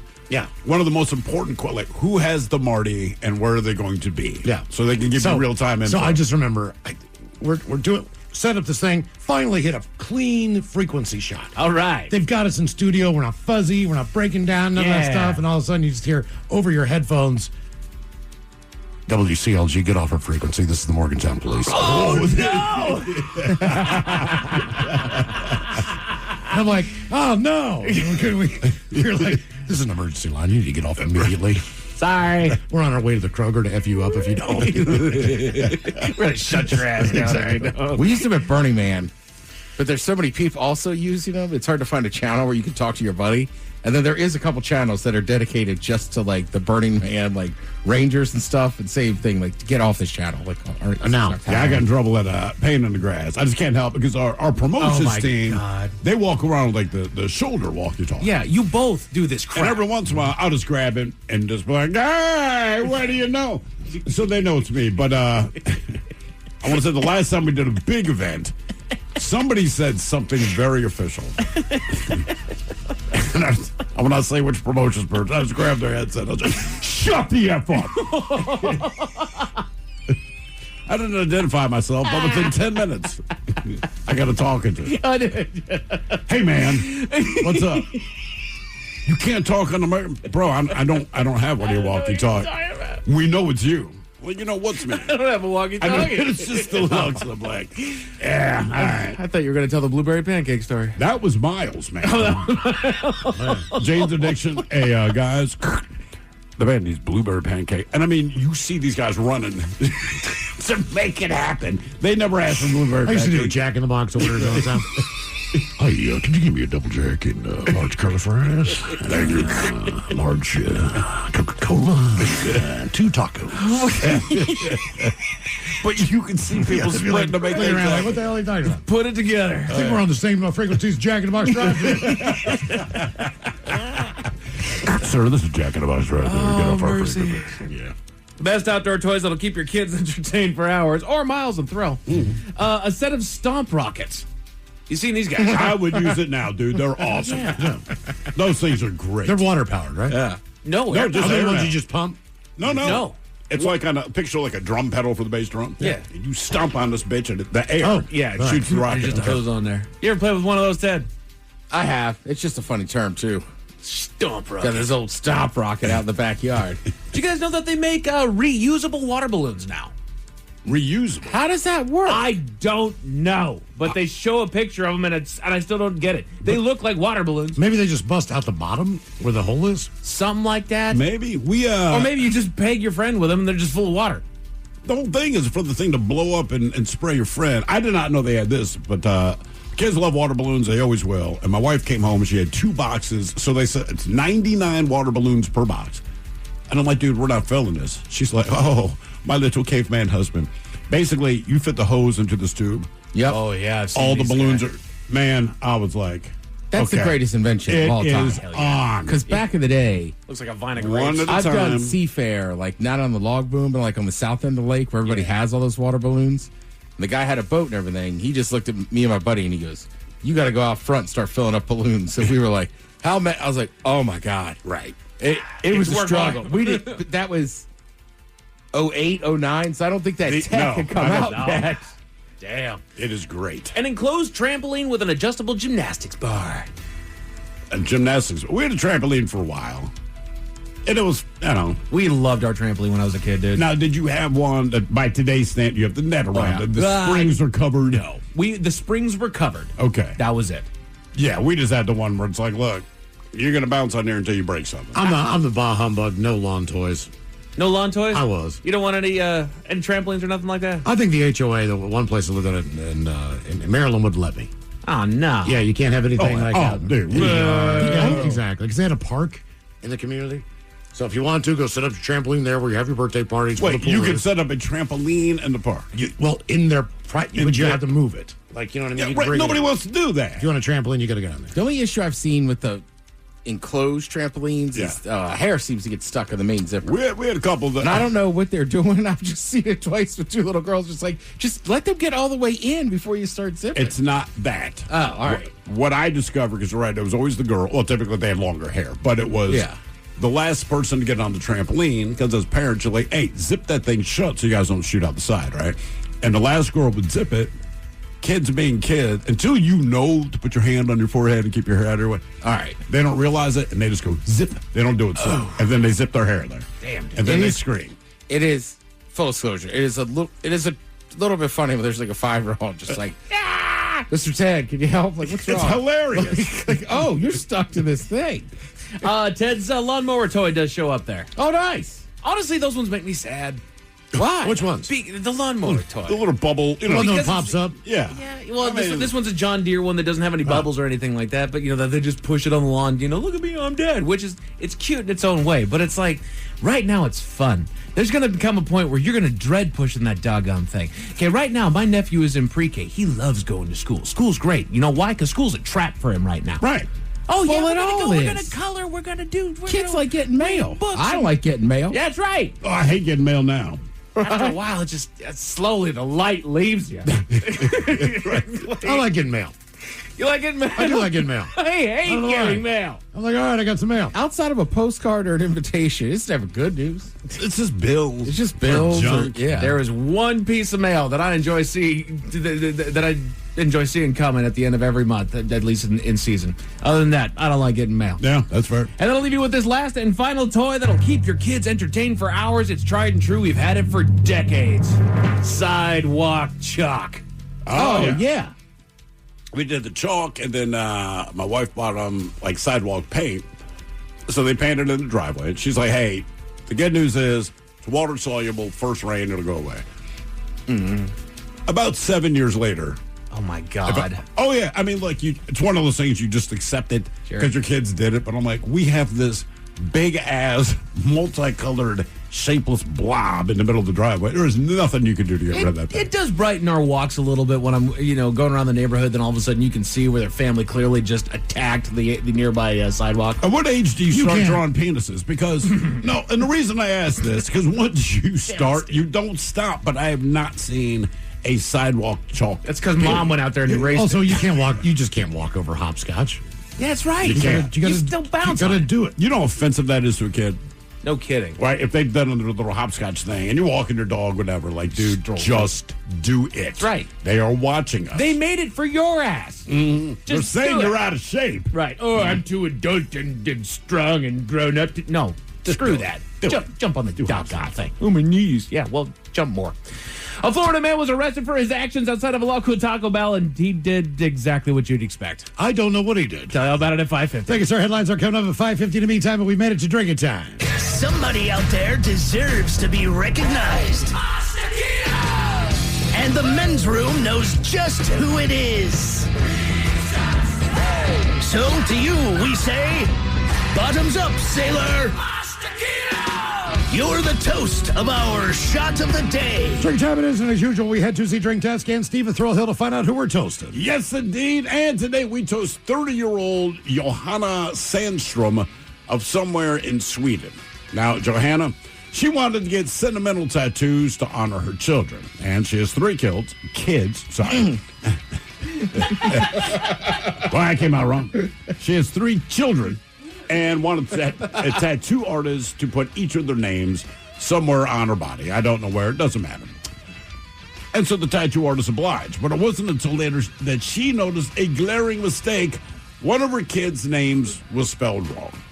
All right, so the first thing she did, she returned to the artist, who laughed and said, "Look, there's not much I can do other than offer you a refund." Don't know if she took him up on it or not. So then she and her husband looked into tattoo removal. But they both came to the conclusion that tattoo removal is both costly, but more importantly to her, very painful. So eventually, she and her husband finally made the decision to legally change their son's name to match the tattoo. So 2-year-old Kevin is now 2-year-old Kelvin. That is what they did. Oh, my God. Oh, yeah. She said, we talked about it, and she's kind of devastated. And so they looked into tattoo removal. And she's like, "Baby, I don't know if I want to do that. It looks like it hurts." He's like, "Well, of course it hurts. They're removing a tattoo from your flesh." So believe it or not, he agreed with her. Let's change our kid's name to match the tattoo. So you go from Kevin to Kelvin. At least now it's to scale. Oh, look at you, Ted, with the temperature jokes. Mm-hmm. How long have you been sitting on that? Finally, a Kelvin joke. First one ever on the show. Yeah. So we pour this booze and we drink this booze because we think it's yummy. Yummy. So over the tongue and down the throat to party in our tummies. Down the hola bijola. All right, let's get a contestant on the line now for Profile This, 206-803-ROCK. Profile This is next. I keep seeing celebrities posts, me in the 90s versus now. Well, the person staring at me in the mirror is definitely not the same person that could pull off bootcut jeans. Time creeps up on us so slowly. You don't see it until suddenly you do. Same thing goes for your bills. $1 here, an uptick there. It's a slow burn until one day you realize the price you're paying now is way higher than when you signed up. But at T-Mobile, customers had the lowest wireless bills versus Verizon and AT&T over the past 5 years. And with T-Mobile on their experience plans, you get a 5-year price guarantee, so you know exactly what your plan price will be for the next 5 years. So at least that's one thing that won't change over time. I can't guarantee you'll still look good with frosted tips, but T-Mobile can give you a clear guarantee on your wireless plan. Lower bills based on Harris X billing snapshots from Q3 21 to Q4 25 compared to average AT&T and Verizon bills. Comparison excludes discounts, credits, and optional charges. Price guarantee on talk, text, and data. Exclusions like taxes and fees apply. See T-Mobile.com. Did you know that you can buy your car completely online on AutoTrader? Really? Just visit AutoTrader.com, filter and search through dealer listings for the car you want, make, model, color, and all the features that matter to you. Go ahead, get picky. Whether you're into subcompacts with heated cup holders, crossovers with all-wheel drive, pickups with kicking sound systems, or SUVs that can survive whatever chaos your kids unleash. Just drop in your info and you'll only see cars in your budget. Really. Once you find your one and only, you can do the whole deal online and have the car delivered to your driveway. Or you can pick it up at the dealership and drive your new ride right off the lot. Really. AutoTrader makes it easy to buy your car online because the whole process is designed around your wants and must-haves. AutoTrader. Buy your car online. Really. This episode is supported by Ring, because at the end of the day, your home is your sanctuary. And with Ring, it's protected. Whether you're across the house or across the country, keeping an eye on things shouldn't be a mystery. With the battery doorbell, you can keep track of your packages and see more of what's happening at your front door in real time.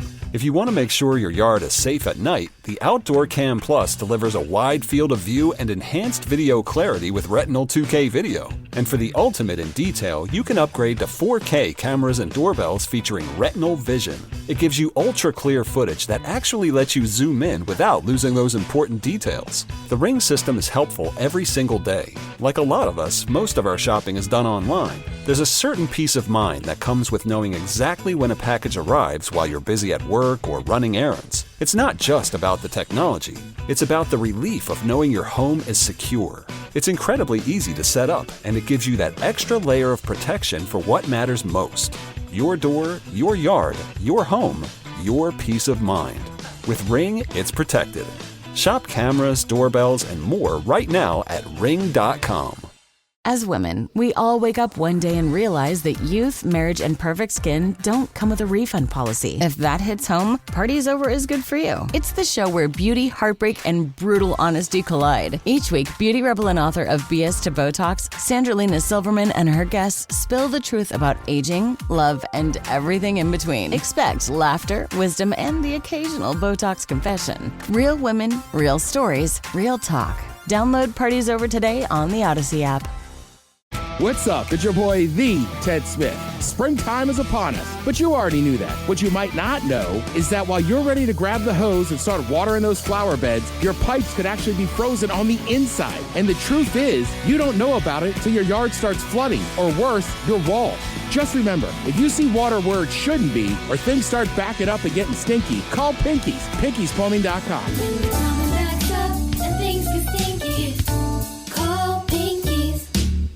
I love the Marquette community. I think, it to me resembles a family of some sort. You are coming to a place that is not only going to give you a great education, but I think it's going to make you a very well-rounded individual. Especially because of the size, you can definitely find your people. I came in and it was open arms. While you're here, we're going to try to make you feel that same love and make this place home.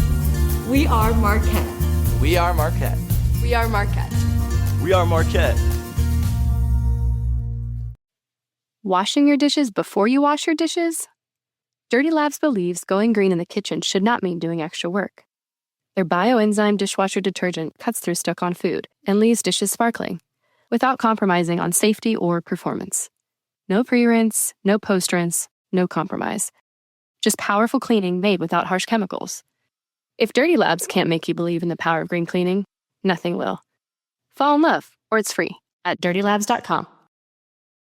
This episode is supported by Ring, because at the end of the day, your home is your sanctuary. And with Ring, it's protected. Whether you're across the house or across the country, keeping an eye on things shouldn't be a mystery. With the battery doorbell, you can keep track of your packages and see more of what's happening at your front door in real time.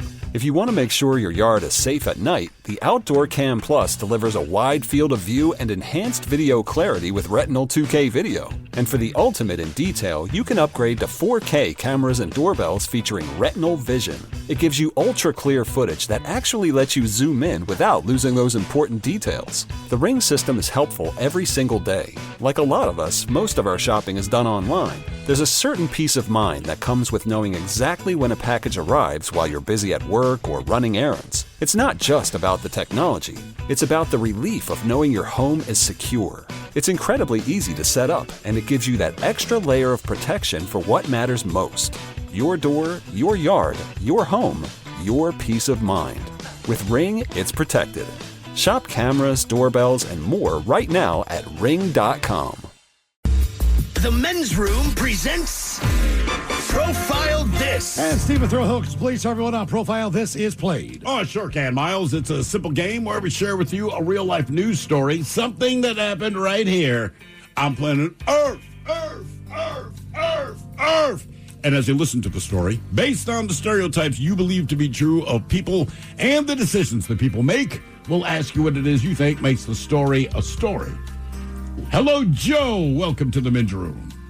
Hola, bitches. Hola. All right, Joe, you understand how this here game is played?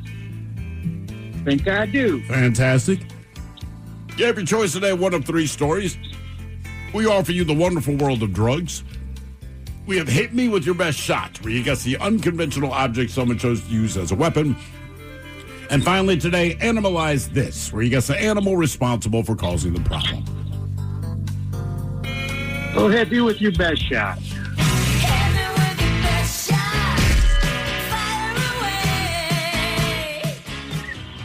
All right, a 41-year-old man accused of attempting to kill another man with something unexpected in Mariposa County. He has been arrested. The county sheriff's office there says that when Jonathan Bays, he was found during a coordinated operation at a known homeless encampment in the area. According to Sheriff Jerry Breeze, this guy Bays was among several people inside of an apartment last Saturday where everyone inside appeared to be using meth when there was an argument. They say the Bays then attacked a 32-year-old man with his weapon of choice during that confrontation. Deputies later found the victim with multiple injuries to his head, neck, shoulders, and hands. Meanwhile, our suspect fled the scene before deputies arrived, and a manhunt began, stretching for several days. The victim, by the way, was flown to UC Davis Medical Center, last reported to be in the surgical intensive care unit. So, okay, we got a little meth, we got a little anger, but the question is, what was his argument-ending weapon of choice? Was it a chainsaw? Was it a shovel? Was it a boat oar, or was it a sword? So chainsaw, shovel, boat oar, or sword? Yeah, I'm thinking Psycho Swordman. Psycho Swordman. Okay. Where'd you say it was? Sounds like California. California, Florida. I think California, but he's part of a big homeless encampment. I'm going to go shovel then. What do you think, kid? I just don't know why they'd have a boat oar. You ever seen a homeless encampment? I mean, you're right. I mean, dude, there's everything in there. Not only be 15 stolen bikes, you beat someone up. I like where his head's at with Crazy Sword Guy, but I think he's even crazier, and he's Chainsaw Guy. Chainsaw Guy. Okay. Yeah. What did this guy attack another man with? Was it a chainsaw, shovel, boat, or sword? We'll find out next. That was a tease. You are listening to I love the Marquette community. I think, it to me resembles a family of some sort. You are coming to a place that is not only going to give you a great education, but I think it's going to make you a very well-rounded individual. Especially because of the size, you can definitely find your people. I came in and it was open arms. While you're here, we're going to try to make you feel that same love and make this place home. We are Marquette. We are Marquette. We are Marquette. We are Marquette. Washing your dishes before you wash your dishes? Dirty Labs believes going green in the kitchen should not mean doing extra work. Their bioenzyme dishwasher detergent cuts through stuck-on food and leaves dishes sparkling, without compromising on safety or performance. No pre-rinse, no post-rinse, no compromise. Just powerful cleaning made without harsh chemicals. If Dirty Labs can't make you believe in the power of green cleaning, nothing will. Fall in love, or it's free, at dirtylabs.com. This episode is supported by Ring, because at the end of the day, your home is your sanctuary. And with Ring, it's protected. Whether you're across the house or across the country, keeping an eye on things shouldn't be a mystery. With the battery doorbell, you can keep track of your packages and see more of what's happening at your front door in real time.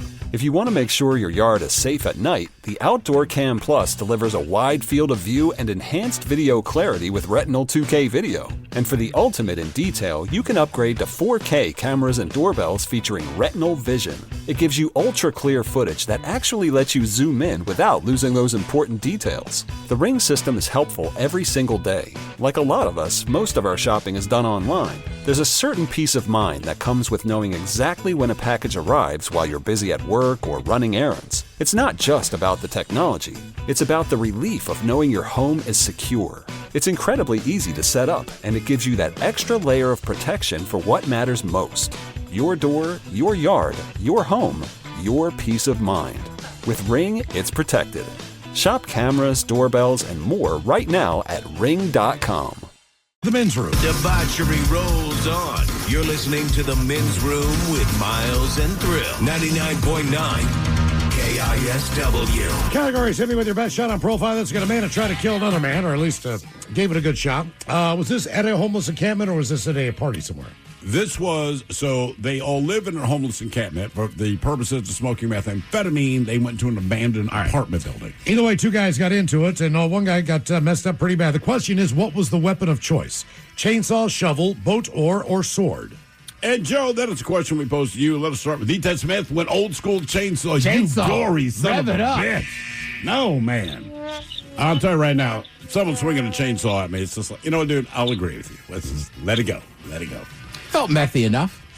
And that's the thing. It is meth. It is homelessness. So all of these, to me, are on the table. Miles, you went with the shovel. Old school, as it were. Not a shovel. And Joe, right out of the gate, man, you said, I think he's a crazy sword man. And you are correct. Nice work, Joe. Hell yeah. Very good. Okay, Very Ted, so here's a question I posed to you. All right. I said it's a homeless encampment, and having been homeless, when you get to these areas, like anything that can be found shows up there. You just don't know. It can work as currency, work as security. Why do you think it would be easier to find a sword than a boat oar? Like, why would you have a boat oar? And I'm like, why would you have a sword? It seems like a sword is something you might have gotten in childhood or you had in your apartment before you ended up homeless. And you kept the sword on you. Okay, all right. Yeah, sword people are sword people. They collect them. Yeah, boat oar, I'm just like, I don't know. I don't know. You go to these homeless encampments, like, there's a lot of stuff in there. Like, wow, is that an actual Picasso? Now for all TV news all the time, and it's time for TV Time with Ted. And now, because your pathetic life is confined to countless hours in front of a talking box, the Men's Room presents TV Time with Ted. Now, blending TV sports and food together, I stand a soccer player. I stand firm on the philosophy that you could put anything in an egg roll and it tastes better. Yes. All right? Like, it's not huge out here. There's a couple places that are starting to have the Reuben egg roll, which is great. Oh, it's so good, man. But I don't know why. Like, on the East Coast, like, you could find, like, cheesesteak egg rolls. They will put anything on. I know Buc-ee's sells, like, a Philly cheesesteak burrito. I think it's because they're actually using an egg wrap, which is a little bit bigger. Yeah. So there's more room to put stuff in. Where here, they're just using more of the thin wraps. Little spring roll things. You are correct. I had a Southwestern egg roll, and it was at a bar and restaurant. And I still like this place. I said to the lady, I was like, this is a spring roll. Spring roll. She kind of went, we don't care. Nobody, you're out in the middle of the country kind of. She's are you the guy with a shepherd's pie complaint from last week? Still eating it. Pretend it was a cottage pie. You lying. So anyhow, I do believe things are good in egg roll. Maybe it's not everything is. You know these are bison wings. So the Reds, who are from Cincinnati. Mm-hmm. Cincinnati's famous for the Skyline chili, which is served on pasta noodles and a bunch of cheese on top. But they're playing the Mets in Citi Field where the Mets play. So the Mets have made the Skyline chili-inspired egg roll. They gave it to their sideline guy, and this is how it went. There is a Skyline chili egg roll in the house. How is it? Well, since you guys have absolutely no guts whatsoever, and since I'm a team player, I'm going to try it out. It's not the world's most ringing endorsement. I love Skyline. Can I just say that for the record? This is the lowest point of my career. I've got some low ones. Damn. So his review was and oof. And then he called it the lowest point of his career. Look, that's edited up. I played this for Miles last week. It's like 3 minutes of that guy. It takes him a while to get it down. And he is trying. He's just like, it's really greasy. And then they're just like, how is it? That's that first. And then, I mean, it's 3 minutes of them just laughing. So I guess maybe we found out there are limits to which you can put. Okay. Well, also, they're doing it in New York. New York has great food, but I mean, that's a Cincinnati thing. So if you're used to it the way you like it, I mean. Well, in New York, the Mets, I guess, always have an egg roll or something themed after the other team. Okay. So that's a cool idea. Right. So that's why they're trying to do it. But I'm with you. Actually, credit to the Mets. Like my man, Adam Richmond, he's a food guy. He's been on a bunch of different shows. Like, he's got some signature dishes there, too. He's always posted. Right. Apparently, the Mets are just trying to, like, get people there. Yeah. But, yeah, I was just like... Mariners are trying to get people there to watch the Mets tonight. That is kind of ironic that the Mets are in town tonight. Yeah. I didn't even think about that. Yeah. Well, Mets fans, try something, I don't know. But you'll like it. Try some garlic fries. Yeah. Don't do the fries, man. They smell better than they are. They're soggy. All right. That's the real They're problem, soggy. right? That's all it is. There's just one problem. They're soggy. I'm trying to think, clear that if up. If they were crispy with that saying, I know it's the minced garlic, like they'd be dynamite. Yeah. I agree. Look, it's a deep fryer, right? Go 3 more minutes minimum. That's it. You've solved half the problem. It is very. I will say though, it would be weird to go to a Mariners game and not smell that smell. I agree. And it's very unique to like great. here, right? Yeah. It's like going to a game in Baltimore. Like you're gonna smell Boog's barbecue. Right? Boog is a person, by the way. It's Boob's barbecue. You're gonna smell Boobs. Topless people serving up delicious. So they're barbecue. back there cooking all those pit beef sandwiches. Oh my god! Why is that only in Baltimore then? I don't know. Pit beef? Yeah. I took down 2 before the last Ravens game I went to. I said, I'm going to get 2 of these. I'm going to eat one before and eat the other one when the game starts. Why does no one else do it? Slow and slow. Why isn't that a staple of other areas in barbecue? I think because other areas have so much barbecue. Honestly, Yeah. I think they're like, we don't. It's a good sandwich. It's great. Yeah, but it's Just wondering definitely why just a it's Baltimore one thing. place. All right, Mike, you're a big Love Island guy, aren't you? Oh, huge. You do watch it, though, right? I A lot do. of people do, and I know. Look, I wasn't supposed to get into this doggone show, but then my wife pulled me over, and she just puts it on when I'm doing something else, and eventually I get sucked into the drama of it because people are ridiculous. People do stupid things, and I sit there and I'm like, "Why? That's not even fair. That's just stupid." But then you know who they are. Yeah, and then you I'm want to in, know. and then I'm sucked in. So yes, Ted, I know of Love Island. Look, it's not just you. I feel like every year on Hard Knocks, whatever the team is, there's some clip of a couple of players being like, "Yeah, I don't want to admit it, but I'm kind of into Love Island as well." Mm-hmm. Love Island also, to me, is kind of like partying and hooking up, right? Absolutely. Like we're not asking anybody here to Right. They're it's still kind of a game, so it's like you have to be hooked up with somebody by the end of the episode, kind of a thing.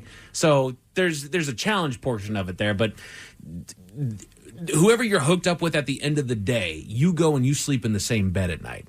And more than one knock boots by the end of the show. Of course. The thing is What that do you think I'm here? You're all sleeping in the same room. So honestly, there's two people, there's two beds, no further away than you two are, and you're rocking the boat. I'm okay with that. Yeah. Because I'm getting laid. There's a lot of earplugs in there. Yeah. I mean, after about 25, I can't fathom doing that, but... Really? I'm just saying, if that's the show I'm on, like, all right. Come on. I mean, look. Well, I'm assuming most of these people are in their early 20s. Probably. I could be wrong. Yeah. I saw some town, the mayor was kind of annoyed as the dude was a cop, and he quit to go be on the show. Oh, Jesus God. Well, you got to take your shot, right? Well, he's going to go get laid by a bunch of doggone early 20s. Look, I'm sure that there's plenty of police departments that would hire the guy. Oh, yeah. Oh, yeah. Well, season 8, that premieres tomorrow on Peacock. Love Island USA, by the way.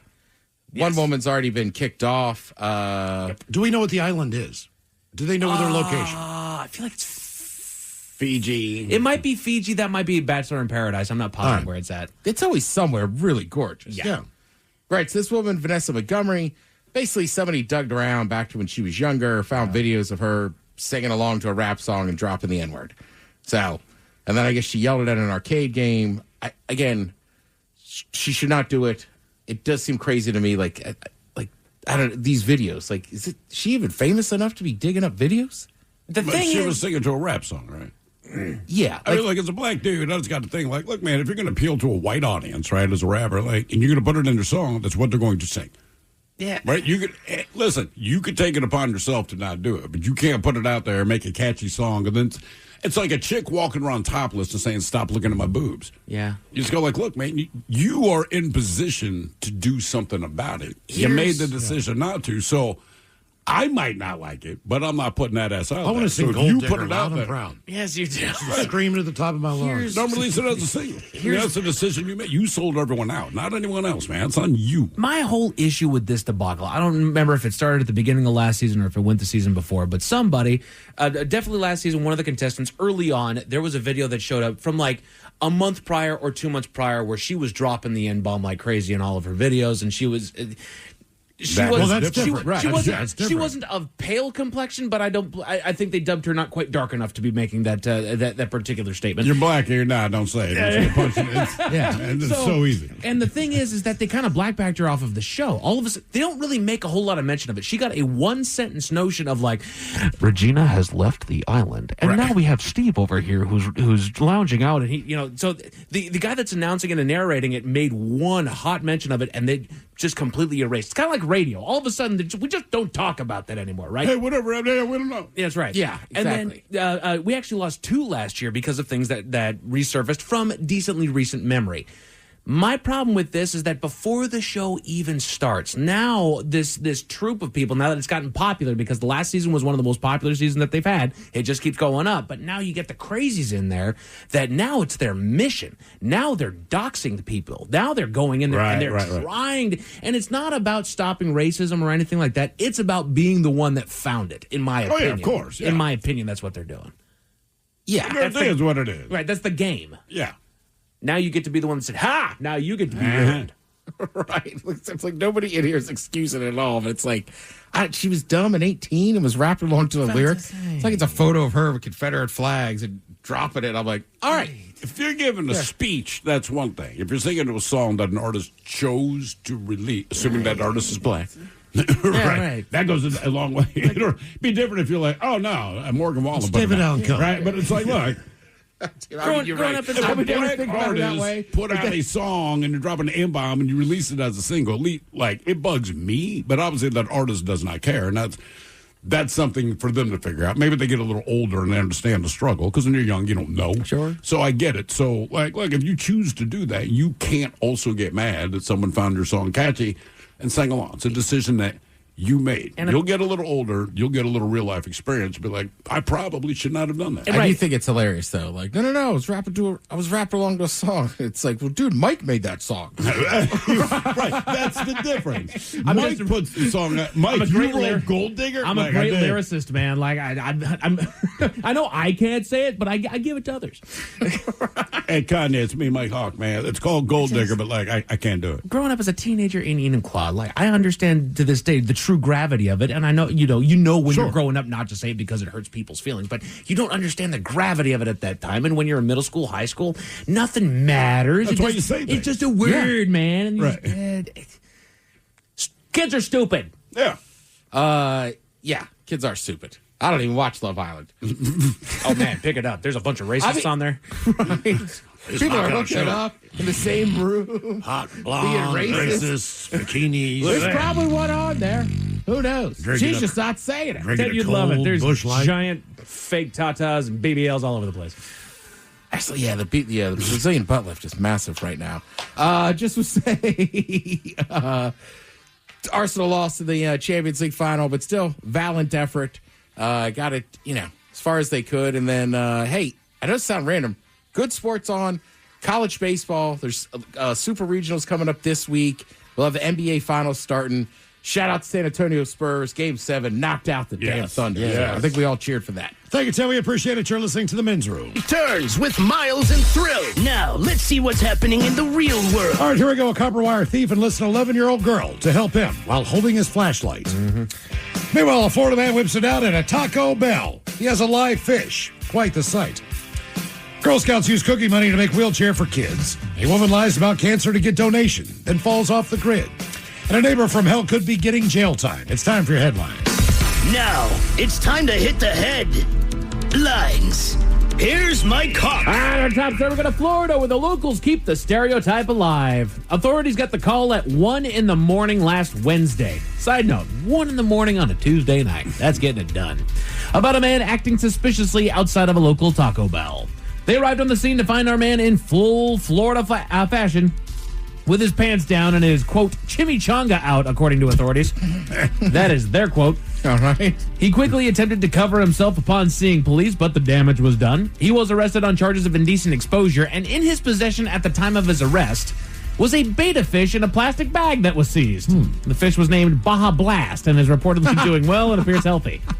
Well, at least it's on brand. They say that they have many questions and no answers, but announced that in this county, if you can't keep your business in order, you may find yourself at the Green Roof Inn. Jesus. What's up with the beta fish? I don't know, and it's in the bag, so... I think they just brought it up because it's weird. Like, hey, man, indecent exposure. He's doing it outside. By the way, side note, he's got a fish in his backpack. Right. Was it Baja Blast, or did the cops name him? They named him. Oh, I thought the guy named him. No, it was the cops? Yeah. Okay. The cops named him Baja Blast because they seized the fish off of his possession. I think he was sitting there holding the fish. All right. He had pants down around his ankles, just exposing himself. It's not like as one does. I don't think he was calling for anybody, like, hey, look at this. I think he was just standing there staring at the Taco Bell in all the glory and just... Hey, that's enough. With his chimichanga out. Yeah. And the thing is, when cops showed up, he pulled his pants up. So he knew. He had the wherewithal of, like, what he's doing is wrong. So... Yeah. I have no idea what he stood to gain here, but there you go. Enjoy that. In other news, several people have suffered through a less than friendly neighbor, but one in the UK is going to jail for her actions. For the last 15 years, a couple's been dealing with a senior neighbor that has been a bit combative. It doesn't detail why she insists on pestering her neighbors, but she's been brought up on charges in the past after she reportedly cut a hole in the hedge to spy on the couple, loudly clattered bins to wake them up early in the morning, and even threw dead moles into their garden. The couple filed a restraining order against the woman in which she was barred from activity that would be seen as intentionally bothering them, and she's already broken it twice. This latest time, the couple hadn't heard from her in a while, thanks to her serving a bit of time for her previous actions, figuring maybe she's learned her lesson, and they decided to hold a dinner party in their backyard. During the festivities, the neighbors made their way out. The neighbor made her way outside, fired up her lawnmower, and simply left it running to create a disturbance. It didn't take long for authorities to be called, and she was arrested once again, and now faces more jail time. She's due in court shortly. Something can't be right with this woman. You think? Like there's a wire that's not attached there, because that's just too petty. You know what I mean? I'm just gonna go fire up my lawnmower just to ruin their day. Like, no, there's. Did you see the homes? Yes. I mean, this was a swanky neighborhood. It was a really nice. I mean, it looked like Yeah. someplace where like the royal family lives. Right. And she's throwing doggone dead moles into a garden. But I feel like that's where you get those neighbors. You think? Yeah, the HOAs, the super rich neighborhoods, right? So much more protective of the pretense. Okay. And they don't have other stuff to worry about. Right. Yeah. I think when you're just down in it, like, bro, I don't necessarily like my neighbor, but I'm not going to go out of my way to cause a problem. Sure. I got other things to worry about. My neighbors are bothering me right now, but I'm also just. That's what neighbors do. Yeah. Time to time they get a little bit bothersome. I don't like my neighbor, but as much as I want to punch her in the face, it's just like, you just know. Have you thrown dead moles into her garden yet? Not yet. Not yet. Don't discount the fun that could be. It's some dead moles. Dead moles. Federal agents are on the lookout for a Pennsylvania woman with cancer, or so she says. The woman had spent months telling her friends and family that she was dying of a brain tumor, and out of the goodness of their hearts, they organized a GoFundMe for the woman in order to help her with her medical costs that she'd be facing as a result. The group managed to put together a pot of more than $12,000 that they had scrounged together to give to the woman, who promptly used it to fund an Australian getaway. After returning home, she continued her campaign of terminal woe, which resulted in even more funds and a second trip down under. Now federal investigators are getting involved, seeking to charge her with wire fraud for taking advantage of those that love her most. They're asking anybody with information to come forward, as she's been on the run since the investigation began. They believe that she fled to Australia. Again, You think? Yeah. Yeah. That's exactly where she That's is. exactly what she did. Or she's in New Zealand or someplace. Right. She's, by the way, I don't think she's coming home. Flew to after this one. Thailand, somewhere. Right. Faking cancer. Faking cancer. To steal money from people. I know. Man, I almost like you just steal it. Right. It almost seems worse. Mm-hmm. Does it seem worse? Does it, or is it less, Ted? We will see that story on Wednesday here on Men's Room at 4:30. I would almost guarantee it. But just in case those stories left a bad taste in your mouth, Thankfully, there's good news. we go to Massachusetts, where we finally get to see where the money goes. A local Girl Scout troop has been featured in the media for showing where they put the proceeds of their cookie sales. According to the organization, profits from a troop's cookie sales go directly to the troop itself to do with what they please, whether for troop activities, trips, or even community service projects, which is where our featured troop chose to direct their funds.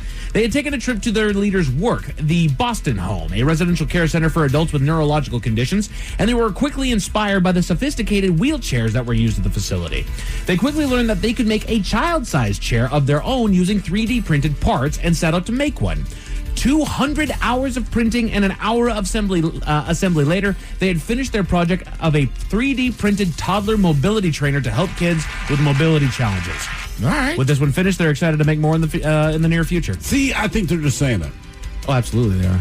That didn't cost all that money in cookie sales. They're going to make more in the future, so they can try. They got to find a new way to guilt us about these Girl Scout cookies, right? Yeah. Because we're starting to get savvy to their tactics. Now they're going to be like, dude, we're building wheelchairs for people. Yeah, I don't for believe it. children. Yeah. Like, I'll take 5 boxes. How many of those red wagons are going to have a picture of that wheelchair like, hey, this is what we're doing over here? Yeah. That was in Massachusetts, all right? You're in Tacoma. I know you're not doing crap. Harsh reality, kid. You're in Tacoma. We don't care. Men's Room Sports, you got hockey and basketball. They're both off tonight. Stanley Cup Finals start tomorrow between Carolina and Vegas, and the NBA Finals between the Knicks and the Spurs kick off on Wednesday. The Mariners did what the Mariners do once again, and they swept the Diamondbacks right here at home over the weekend. All right. 2 of those games going to the 10th. Let's knock that off. Tired of it. They're right back in action tonight as the Mets are in town for a 3-game series over on Mariners TV. As far as your weather, expecting some significant cloud cover tonight with a low of 55, but prepare for tomorrow, kids. We're expecting a beautiful sunny day with a high of 83.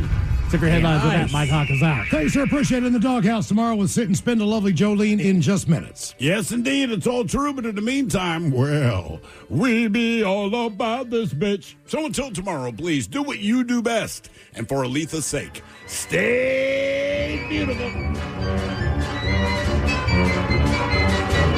The Men's Room has been taped before a live studio audience. Wardrobe and makeup provided by Mantastic Limited. This has been a presentation of the Men's Room Radio Network.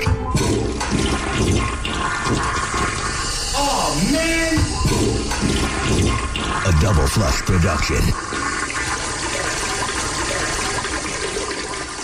I love the Marquette community. I think, it to me resembles a family of some sort. You are coming to a place that is not only going to give you a great education, but I think it's going to make you a very well-rounded individual. Especially because of the size, you can definitely find your people. I came in and it was open arms. While you're here, we're going to try to make you feel that same love and make this place home.